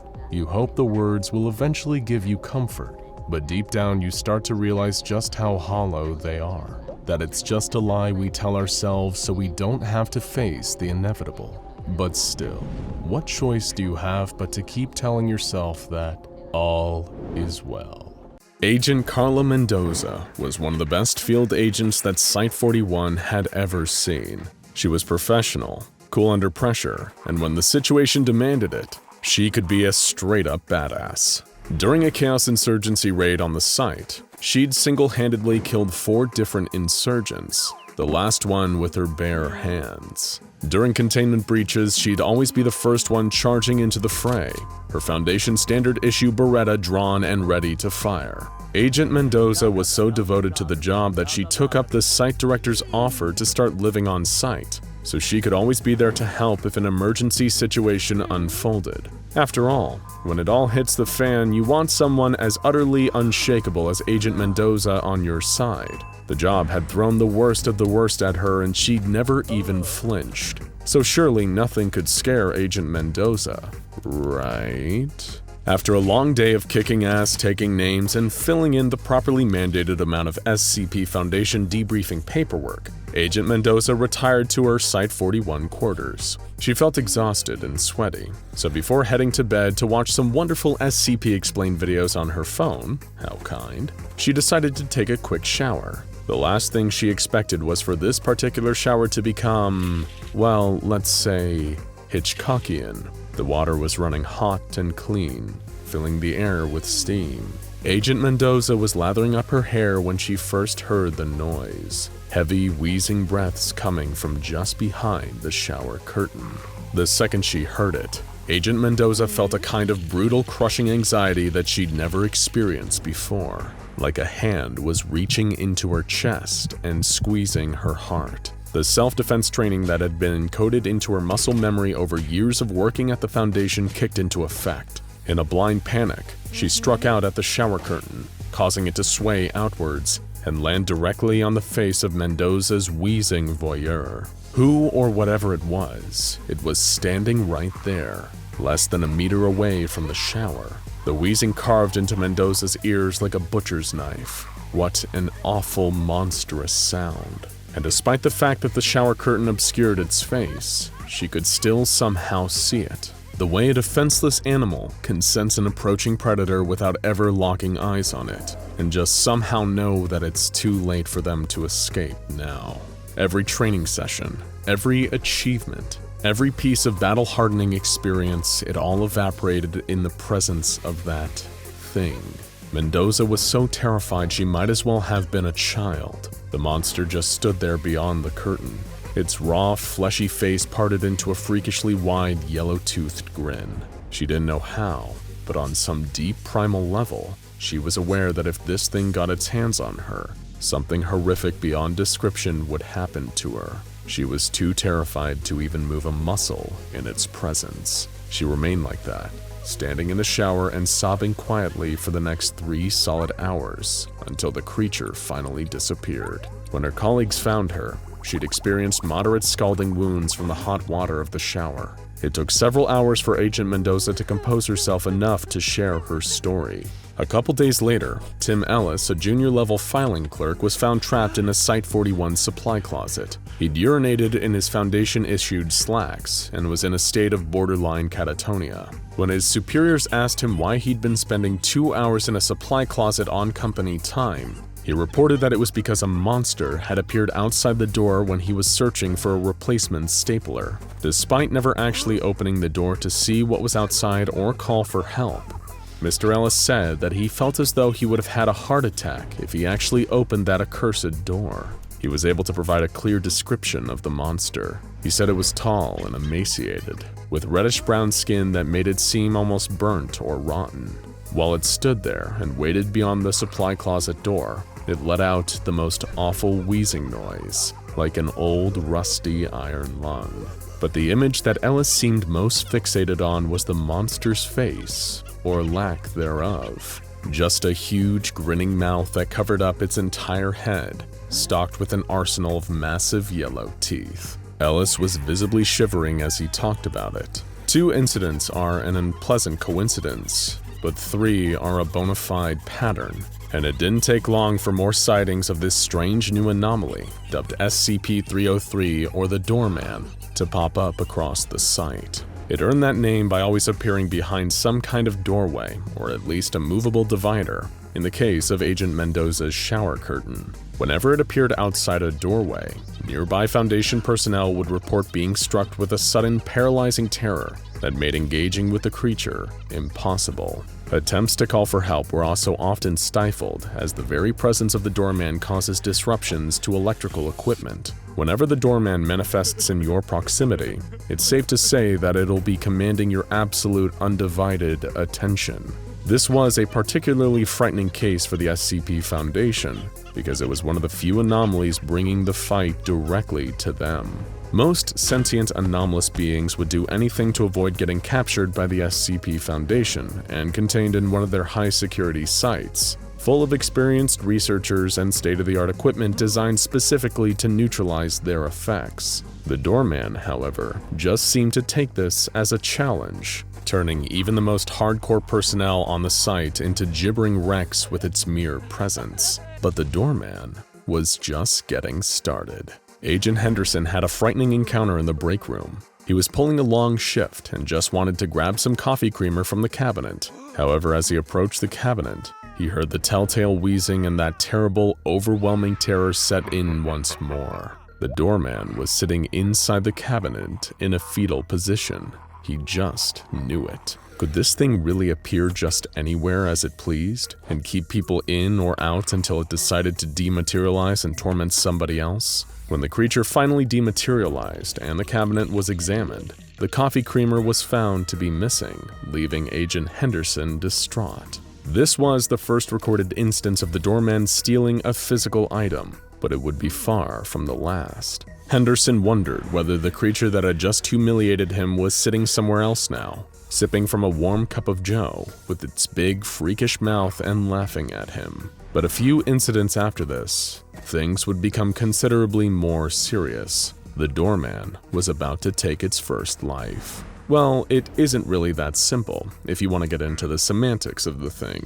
When the body of Dr. Barker was found inside the second-floor storage room after a spree of SCP-303 incidents, the question was naturally posed as to whether the Doorman had gotten more dangerous and finally directly attacked one of its victims. Not quite. There had only been one way in and out of the storage room, a secured decompression chamber, and the Doorman had appeared inside this chamber while Dr. Barker was in the storage room, effectively trapping him inside with the sheer terror it causes in its victims. He was trapped in the room for a grand total of 5 days, at which point he finally died of dehydration, and the Doorman demanifested shortly afterward. The staff of Site-41 scaled up their countermeasure efforts, hoping to discover more about and perhaps even trap and contain the infamous Doorman. Dr. Burroughs, Researcher Matthews, 4 members of security personnel, and 4 D-Class operatives formed a kind of strike team, ready for quick dispatches whenever the Doorman happened to manifest. It wasn't long before the creature appeared in a room on the first floor, but the team quickly intercepted its location, ready and eager to gather more data on the mysterious being that had been terrorizing them all for weeks. Dr. Burroughs ordered one of the D-classes to open the door and look inside, but the D-class refused out of fear. The doctor told him that if he didn't open the door, he'd be transferred to SCP-682 duty. The D-class frantically shook his head and said, "I'd rather take my chances with the reptile than go in there." The doctor was getting frustrated. He told the D-class that if he didn't open the door immediately, he'd be terminated right there on the spot. The D-class still refused, saying that he'd take death over what the doorman would do to him if he stepped inside. Without hesitation, Dr. Burroughs ordered one of the security officers to shoot the D-class then and there. The shot was fired. The D-class was terminated. Dr. Burroughs then ordered a female D-class who just witnessed this callous execution to open the door, or the same abrupt death would befall her. She still refused, then began to describe the awful things she believed the doorman would do to her if she went inside. Researcher Matthews was visibly shaken by the description.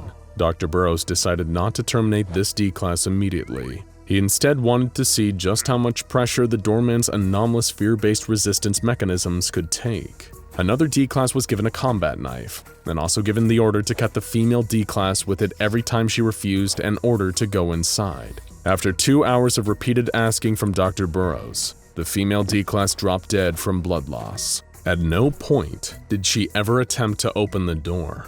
It seemed that in all the cases for those in the thrall of the doorman's anomalous effects, death is a truly preferable alternative to ever facing it head-on. It's worth mentioning that these tests were conducted back in the 1970s, before the formation of the Foundation's Ethics Committee, which explains why their methods feel a little needlessly cruel. Since then, the doorman has fully commandeered the second-floor storage room, the same one where it caused Dr. Barker's death. It only leaves the room to steal more items from around the site. These items have included a cryotube, 3 sets of standard Foundation surgical equipment, 2 D-class research cadavers, 1 gasoline-powered generator, a variety of chemicals from the chemical storage areas, and, of course, poor Agent Henderson's can of powdered coffee creamer. The reason for the doorman taking an interest in these particular items remains unknown, but we can only assume that nothing good can come of it. And there you have it, folks, the strange, frightening, and eerily inconclusive tale of the doorman.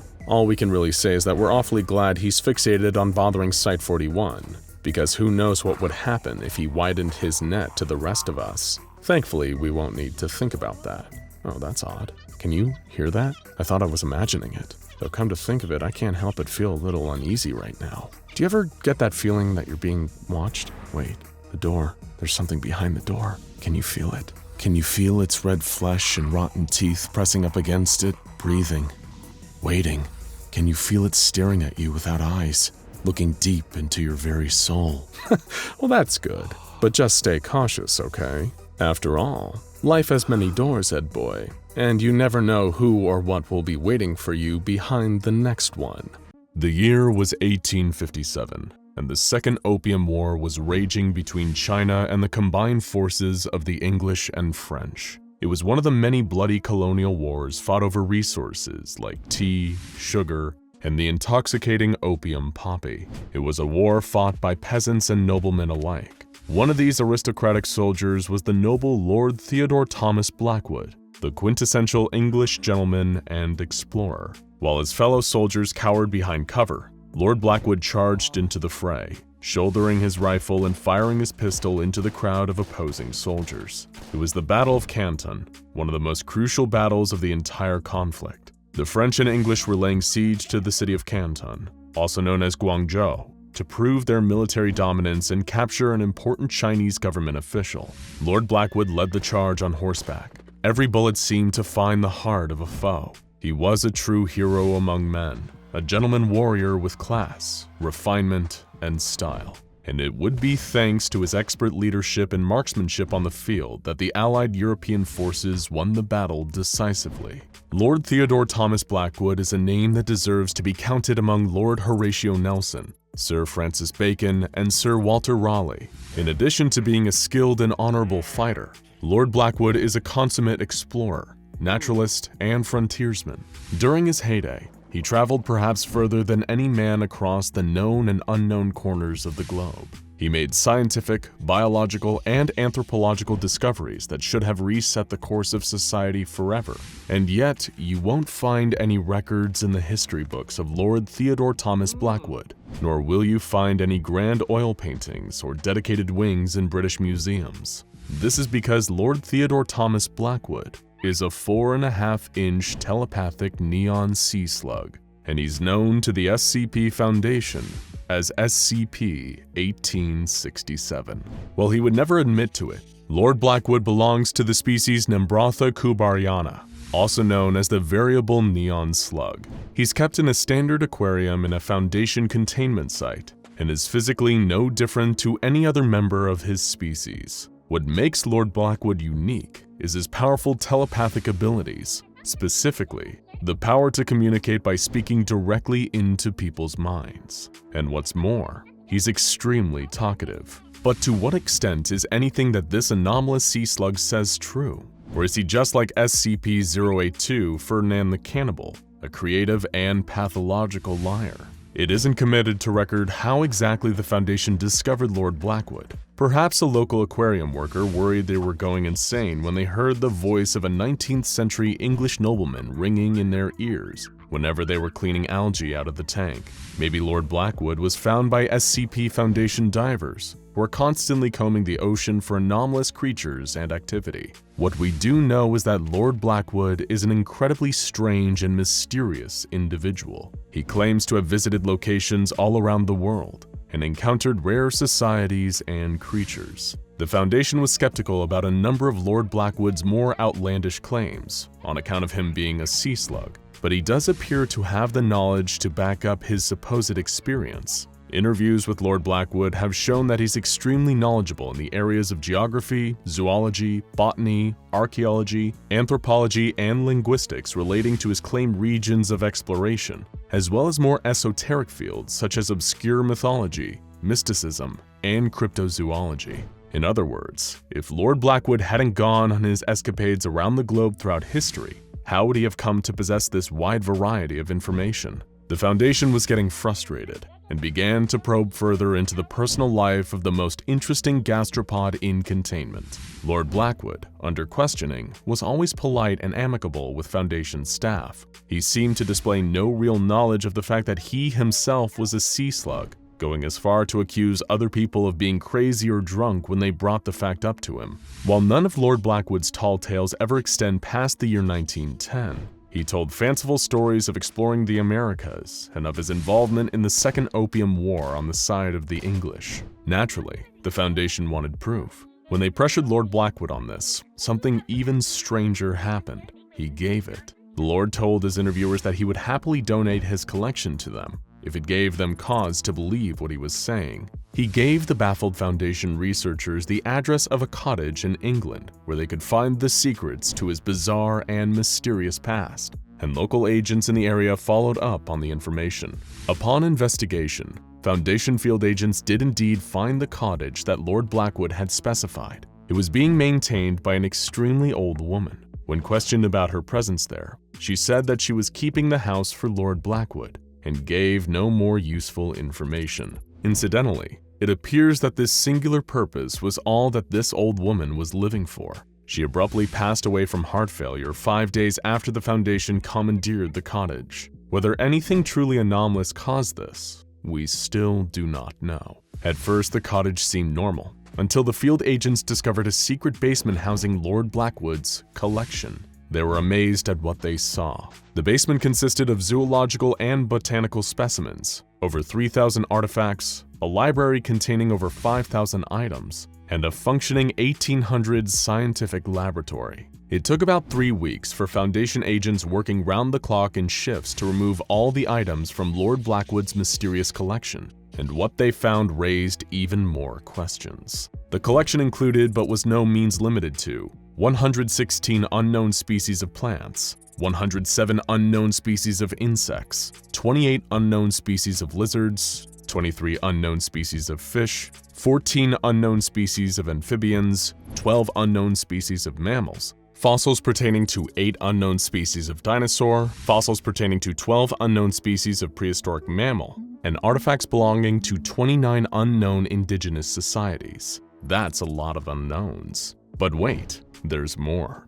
His collection also contained a collection of seemingly unknown firearms, including 3 wide-bore muskets marked as Dr. B.T. Moth's effective particle destabilizers, detailed globes of Mercury, Venus, Mars, and the Galilean moons, accompanied by notes detailing possible paths of surface exploration, a heavily modified carriage containing instruments of unknown purpose. A note attached to the door reads, "On the Fritz, speak with Henry," and a highly dangerous and seemingly anomalous machine that killed 4 Foundation field agents before it was destroyed on site. And when questioned about this little fiasco, Lord Blackwood responded, "I did warn you to be careful around my collection. That bloody thing nearly took my head off back in '97 when I found it." However, there was one thing recovered from Lord Blackwood's collection that was perhaps more interesting than all the others. 35 handwritten journals containing recordings of events described by Lord Blackwood in his grandiose tall tales to the Foundation researchers. The accounts are generally identical to the stories he had told, save for some slight variations and exaggerations on the part of Blackwood in the retelling. Most interestingly of all of these journals have been dated to the appropriate time period of the events described by Foundation scientists. While his stories are too numerous to all be shared here, there's one that perfectly sums them all up.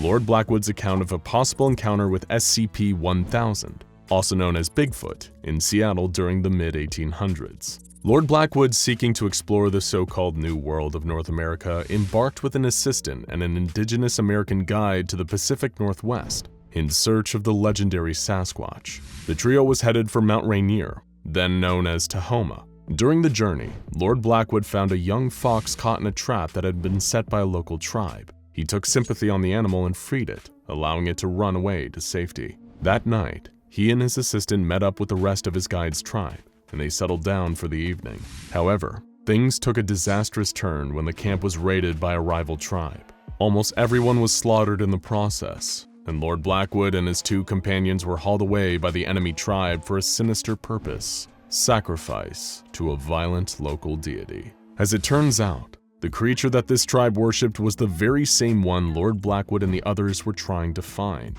a particularly large and aggressive Sasquatch. Each night, a different sacrifice was made to the Sasquatch. The victim would be placed near a forest clearing while the tribe played a primal song, and the Sasquatch would emerge from the trees to devour its prey.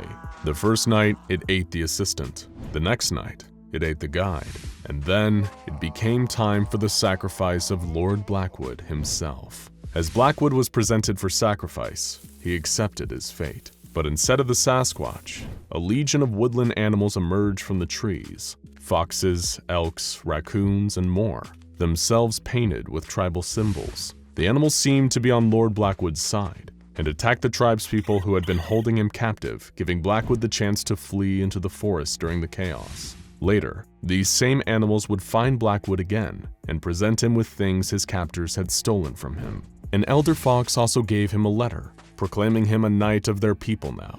He was allowed safe passage back to a nearby settlement, at which point he wrote to his financiers back in England, explaining the situation and asking for more money to perform further expeditions into the Tahoma region. The whole incident had only increased his thirst for adventure and exploration. Whether this tale is actually true, or just a bizarre colonial fantasy from the pathological mind of a telepathic sea slug, we may never know. But it doesn't make it any less interesting. To this day, Lord Blackwood continues to be a perplexing but fascinating anomaly.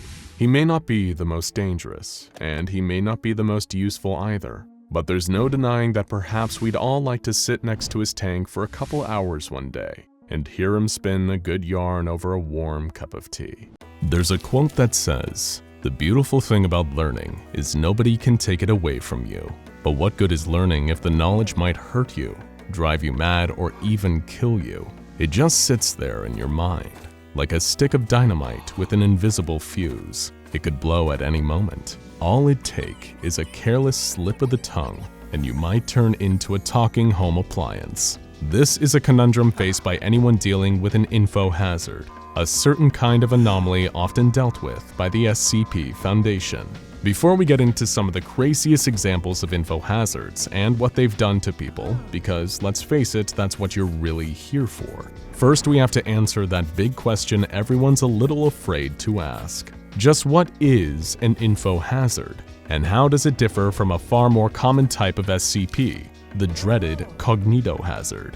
Well, we're glad you're finally brave enough to ask. First, cognitohazards are anomalies that are dangerous to perceive through one of the senses. A well-known example is SCP-096, which is actually a visual cognitohazard. You see its face and you're toast. It's as simple as that. And cognitohazards exist for all of the other senses too: hearing, taste, touch, even smell. Infohazards, on the other hand, are different. These anomalous effects are triggered when you start trying to express or describe something about what you've perceived. And when you do, things start to get really weird, really fast. Maybe you're trying to explain what you just saw to family members, friends, or the police. Maybe you're a member of SCP Foundation staff trying to write up a report or a new experiment log. Or maybe you're a YouTube channel trying to create entertaining yet informative breakdowns and explanations of anomalies from the SCP Foundation. If any or all of these apply to you, then Infohazards are going to be your worst enemy. But as we look at some of the strangest examples, we'll try our best to resist their effects. First, seeing as it's so hot out, how about we take a relaxing dip in the pool while we tell you all about SCP-1128. What is SCP-1128? Well, that's a loaded question. Technically speaking, it's a massive predatory aquatic creature. But despite its huge size, the creature can hunt its prey in any body of water. Whether you're stepping in a puddle, relaxing in the bath, or say chilling out in the pool, SCP-1128 can track you down and potentially eat you alive. In one particularly horrifying test, a D-Class was drinking from a simple glass of water when the aquatic predator emerged, yanked them inside, and ate them. Okay, so maybe you're feeling a little nervous now, but don't worry, you're still safe. Some people have even survived their attacks from SCP-1128. Well, their initial attacks anyway. The creature has a tendency to come back again and again, relentless in its ravenous hunger for human flesh. Whenever it attacks successfully, all that's left is some blood floating on the water. But again, please don't worry too much about this creature. We don't have another 682 on our hands. After all, it's an Infohazard. It can only start hunting you if you receive a written or verbal description of the creature. Oh, or some kind of visual representation of the creature too. Actually, on second thought, you might want to get out of the pool now. And put down that drink too. Instead, let us tell you a nice little story. You step into a bar, smelling of fine liquor and rich mahogany. You even get a whiff of some fine leather-bound book.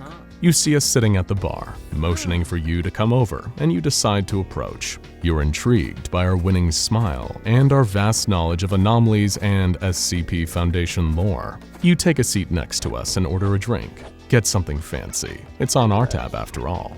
Our treat. What does this have to do with Infohazards, you ask? That's the thing about SCP-1893, kid. We say, our dulcet tones smoother than scotch. You can never just talk about it. It's an Infohazard that forces information about it to be delivered like a story. That's why we're in this bar right now. That's the setup. It expresses actual information about itself through the dialogue, see? You nod, beginning to grasp the concept as the bartender serves you your drink. It's been forever since you've been to a bar. Feels good to be out again, honestly. You drink deeply, savoring the flavor, but you almost choke when you see the man standing in the corner. He's so large and so distinctive. It surprises you that you hadn't noticed him before now. He stands in the corner, a freakishly tall and muscular guy, like a basketball player who decided to become a pro bodybuilder. His muscular arms are bulging out of his white vest, and a pair of bull's horns are tattooed across the top of his bald head, making him look like the devil made flesh. He stares at you with a subdued kind of annoyance, as if to say that you're not in real danger quite yet. But if he wanted, he could grab you and twist your head off like a bottle cap. What's with the huge guy, you ask us, more than a little concern in your voice? Oh, him? We reply with a smirk. He comes with the anomaly. He appears in every SCP-1893 experience to an extent, though his level of involvement varies. If SCP-1893 doesn't perceive you as an annoyance or a threat, then you're good to go. But if 1893 starts to feel like you're gonna cause it some problems, then the guy with the horn tattoos is gonna intervene. Speaking of which, you look up and you see that the giant man is now standing next to you, brow furrowed in visible rage. He picks up your drink and crushes the glass in his hand without flinching, dripping booze and blood onto the counter. He snarls, "I think you've had enough, buddy. Now it's time for you to leave, or we're gonna have to get physical. Capiche?" You don't need to be told twice. You grab your hat, get up and leave the bar, abandoning us on our lonely stool. But our next Infohazard still awaits. You like poetry? Japanese poetry, yes? The humble haiku. It's Dear 931, a unique Infohazard.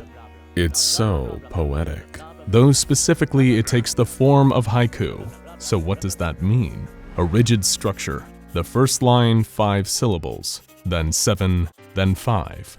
We can't talk about this in ways other than haiku. It is challenging. Object class is safe. It is kept at Site 19. Need 3rd tier clearance. So what is this thing? SCP-931. It is a rice bowl, white with a blue band and a cracked blue pattern, all inside the bowl. And we must confess, we took that one from the file. Man, haikus are hard. 3 inches in height, 4.5 inches across. Metric doesn't fit. No maker's marks found. Suspected to have been made late 1900s. Really makes you think on the skill of these poets. Sans anomalies. Sure, it can't kill you, but writing these drives you mad. Curse 931. Trapped in this rhythm scheme makes the old man's torture world look like a resort. Okay, let's move on. Other SCPs to see. We're sick of haiku. Okay, back to normal. Time to shake off the structures of SCP-931 and talk about another iconic Infohazard, SCP-3007. This incurable Infohazard is a lot less whimsical than a rice bowl that forces you to write and speak in haiku. In fact, it's literally killed 7 people, and some in surprisingly gruesome ways. The main component of the Infohazard is known as SCP-3007-1. This is an extremely vivid anomalous hallucination that affects those under the 3007 umbrella, known as SCP-3007-2. To be afflicted with SCP-3007 is a truly horrifying and debilitating condition. The hallucinations occur at an average of 4 times a day, with each episode lasting for as long as an hour. And during these episodes, the victims are at risk of grievous bodily harm, or even death. So the question now is, what exactly is the SCP-3007-1 hallucination? To the people experiencing it, they appear to be transported to a strange alien world consisting of a huge number of white towers or pillars stretching into the sky.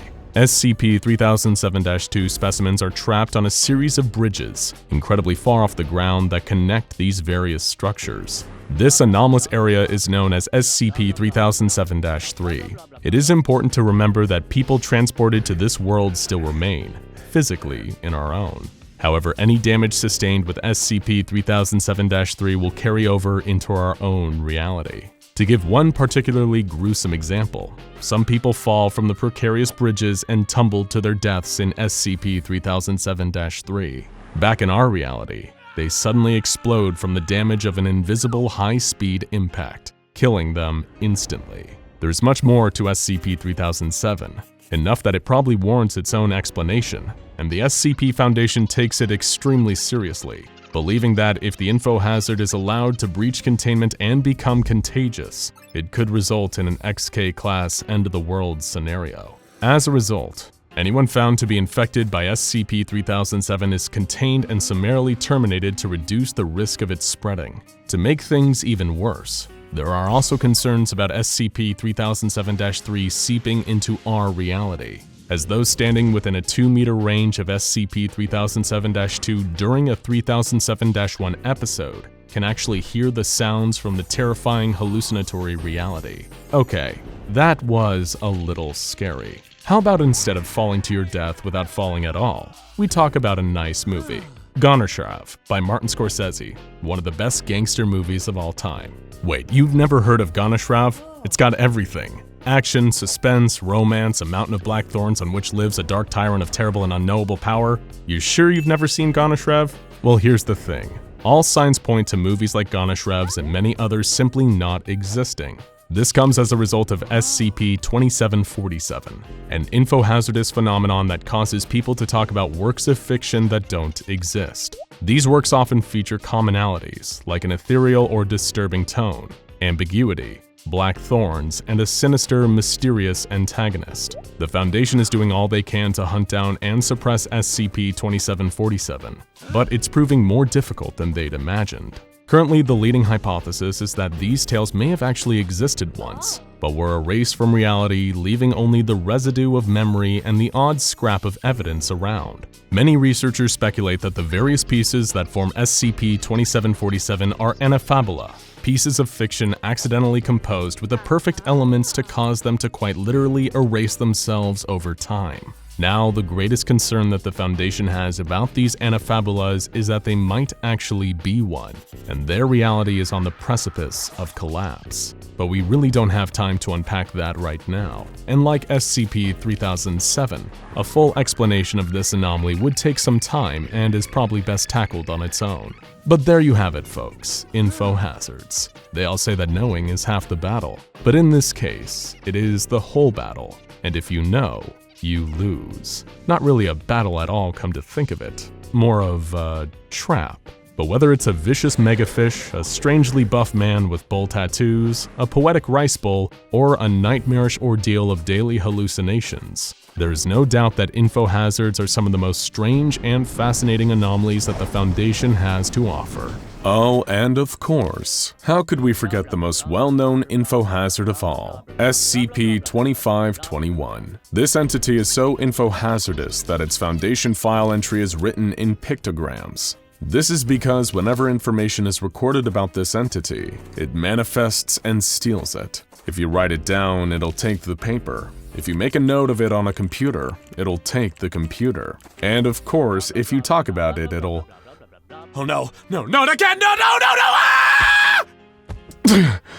ah! Oh, that was a close one. But I'm okay. For now, at least. But don't worry about me. Go check out SCP XK Class End of the World Scenarios Explained, and All the Little Misters Explained for more collections of fascinating anomalies.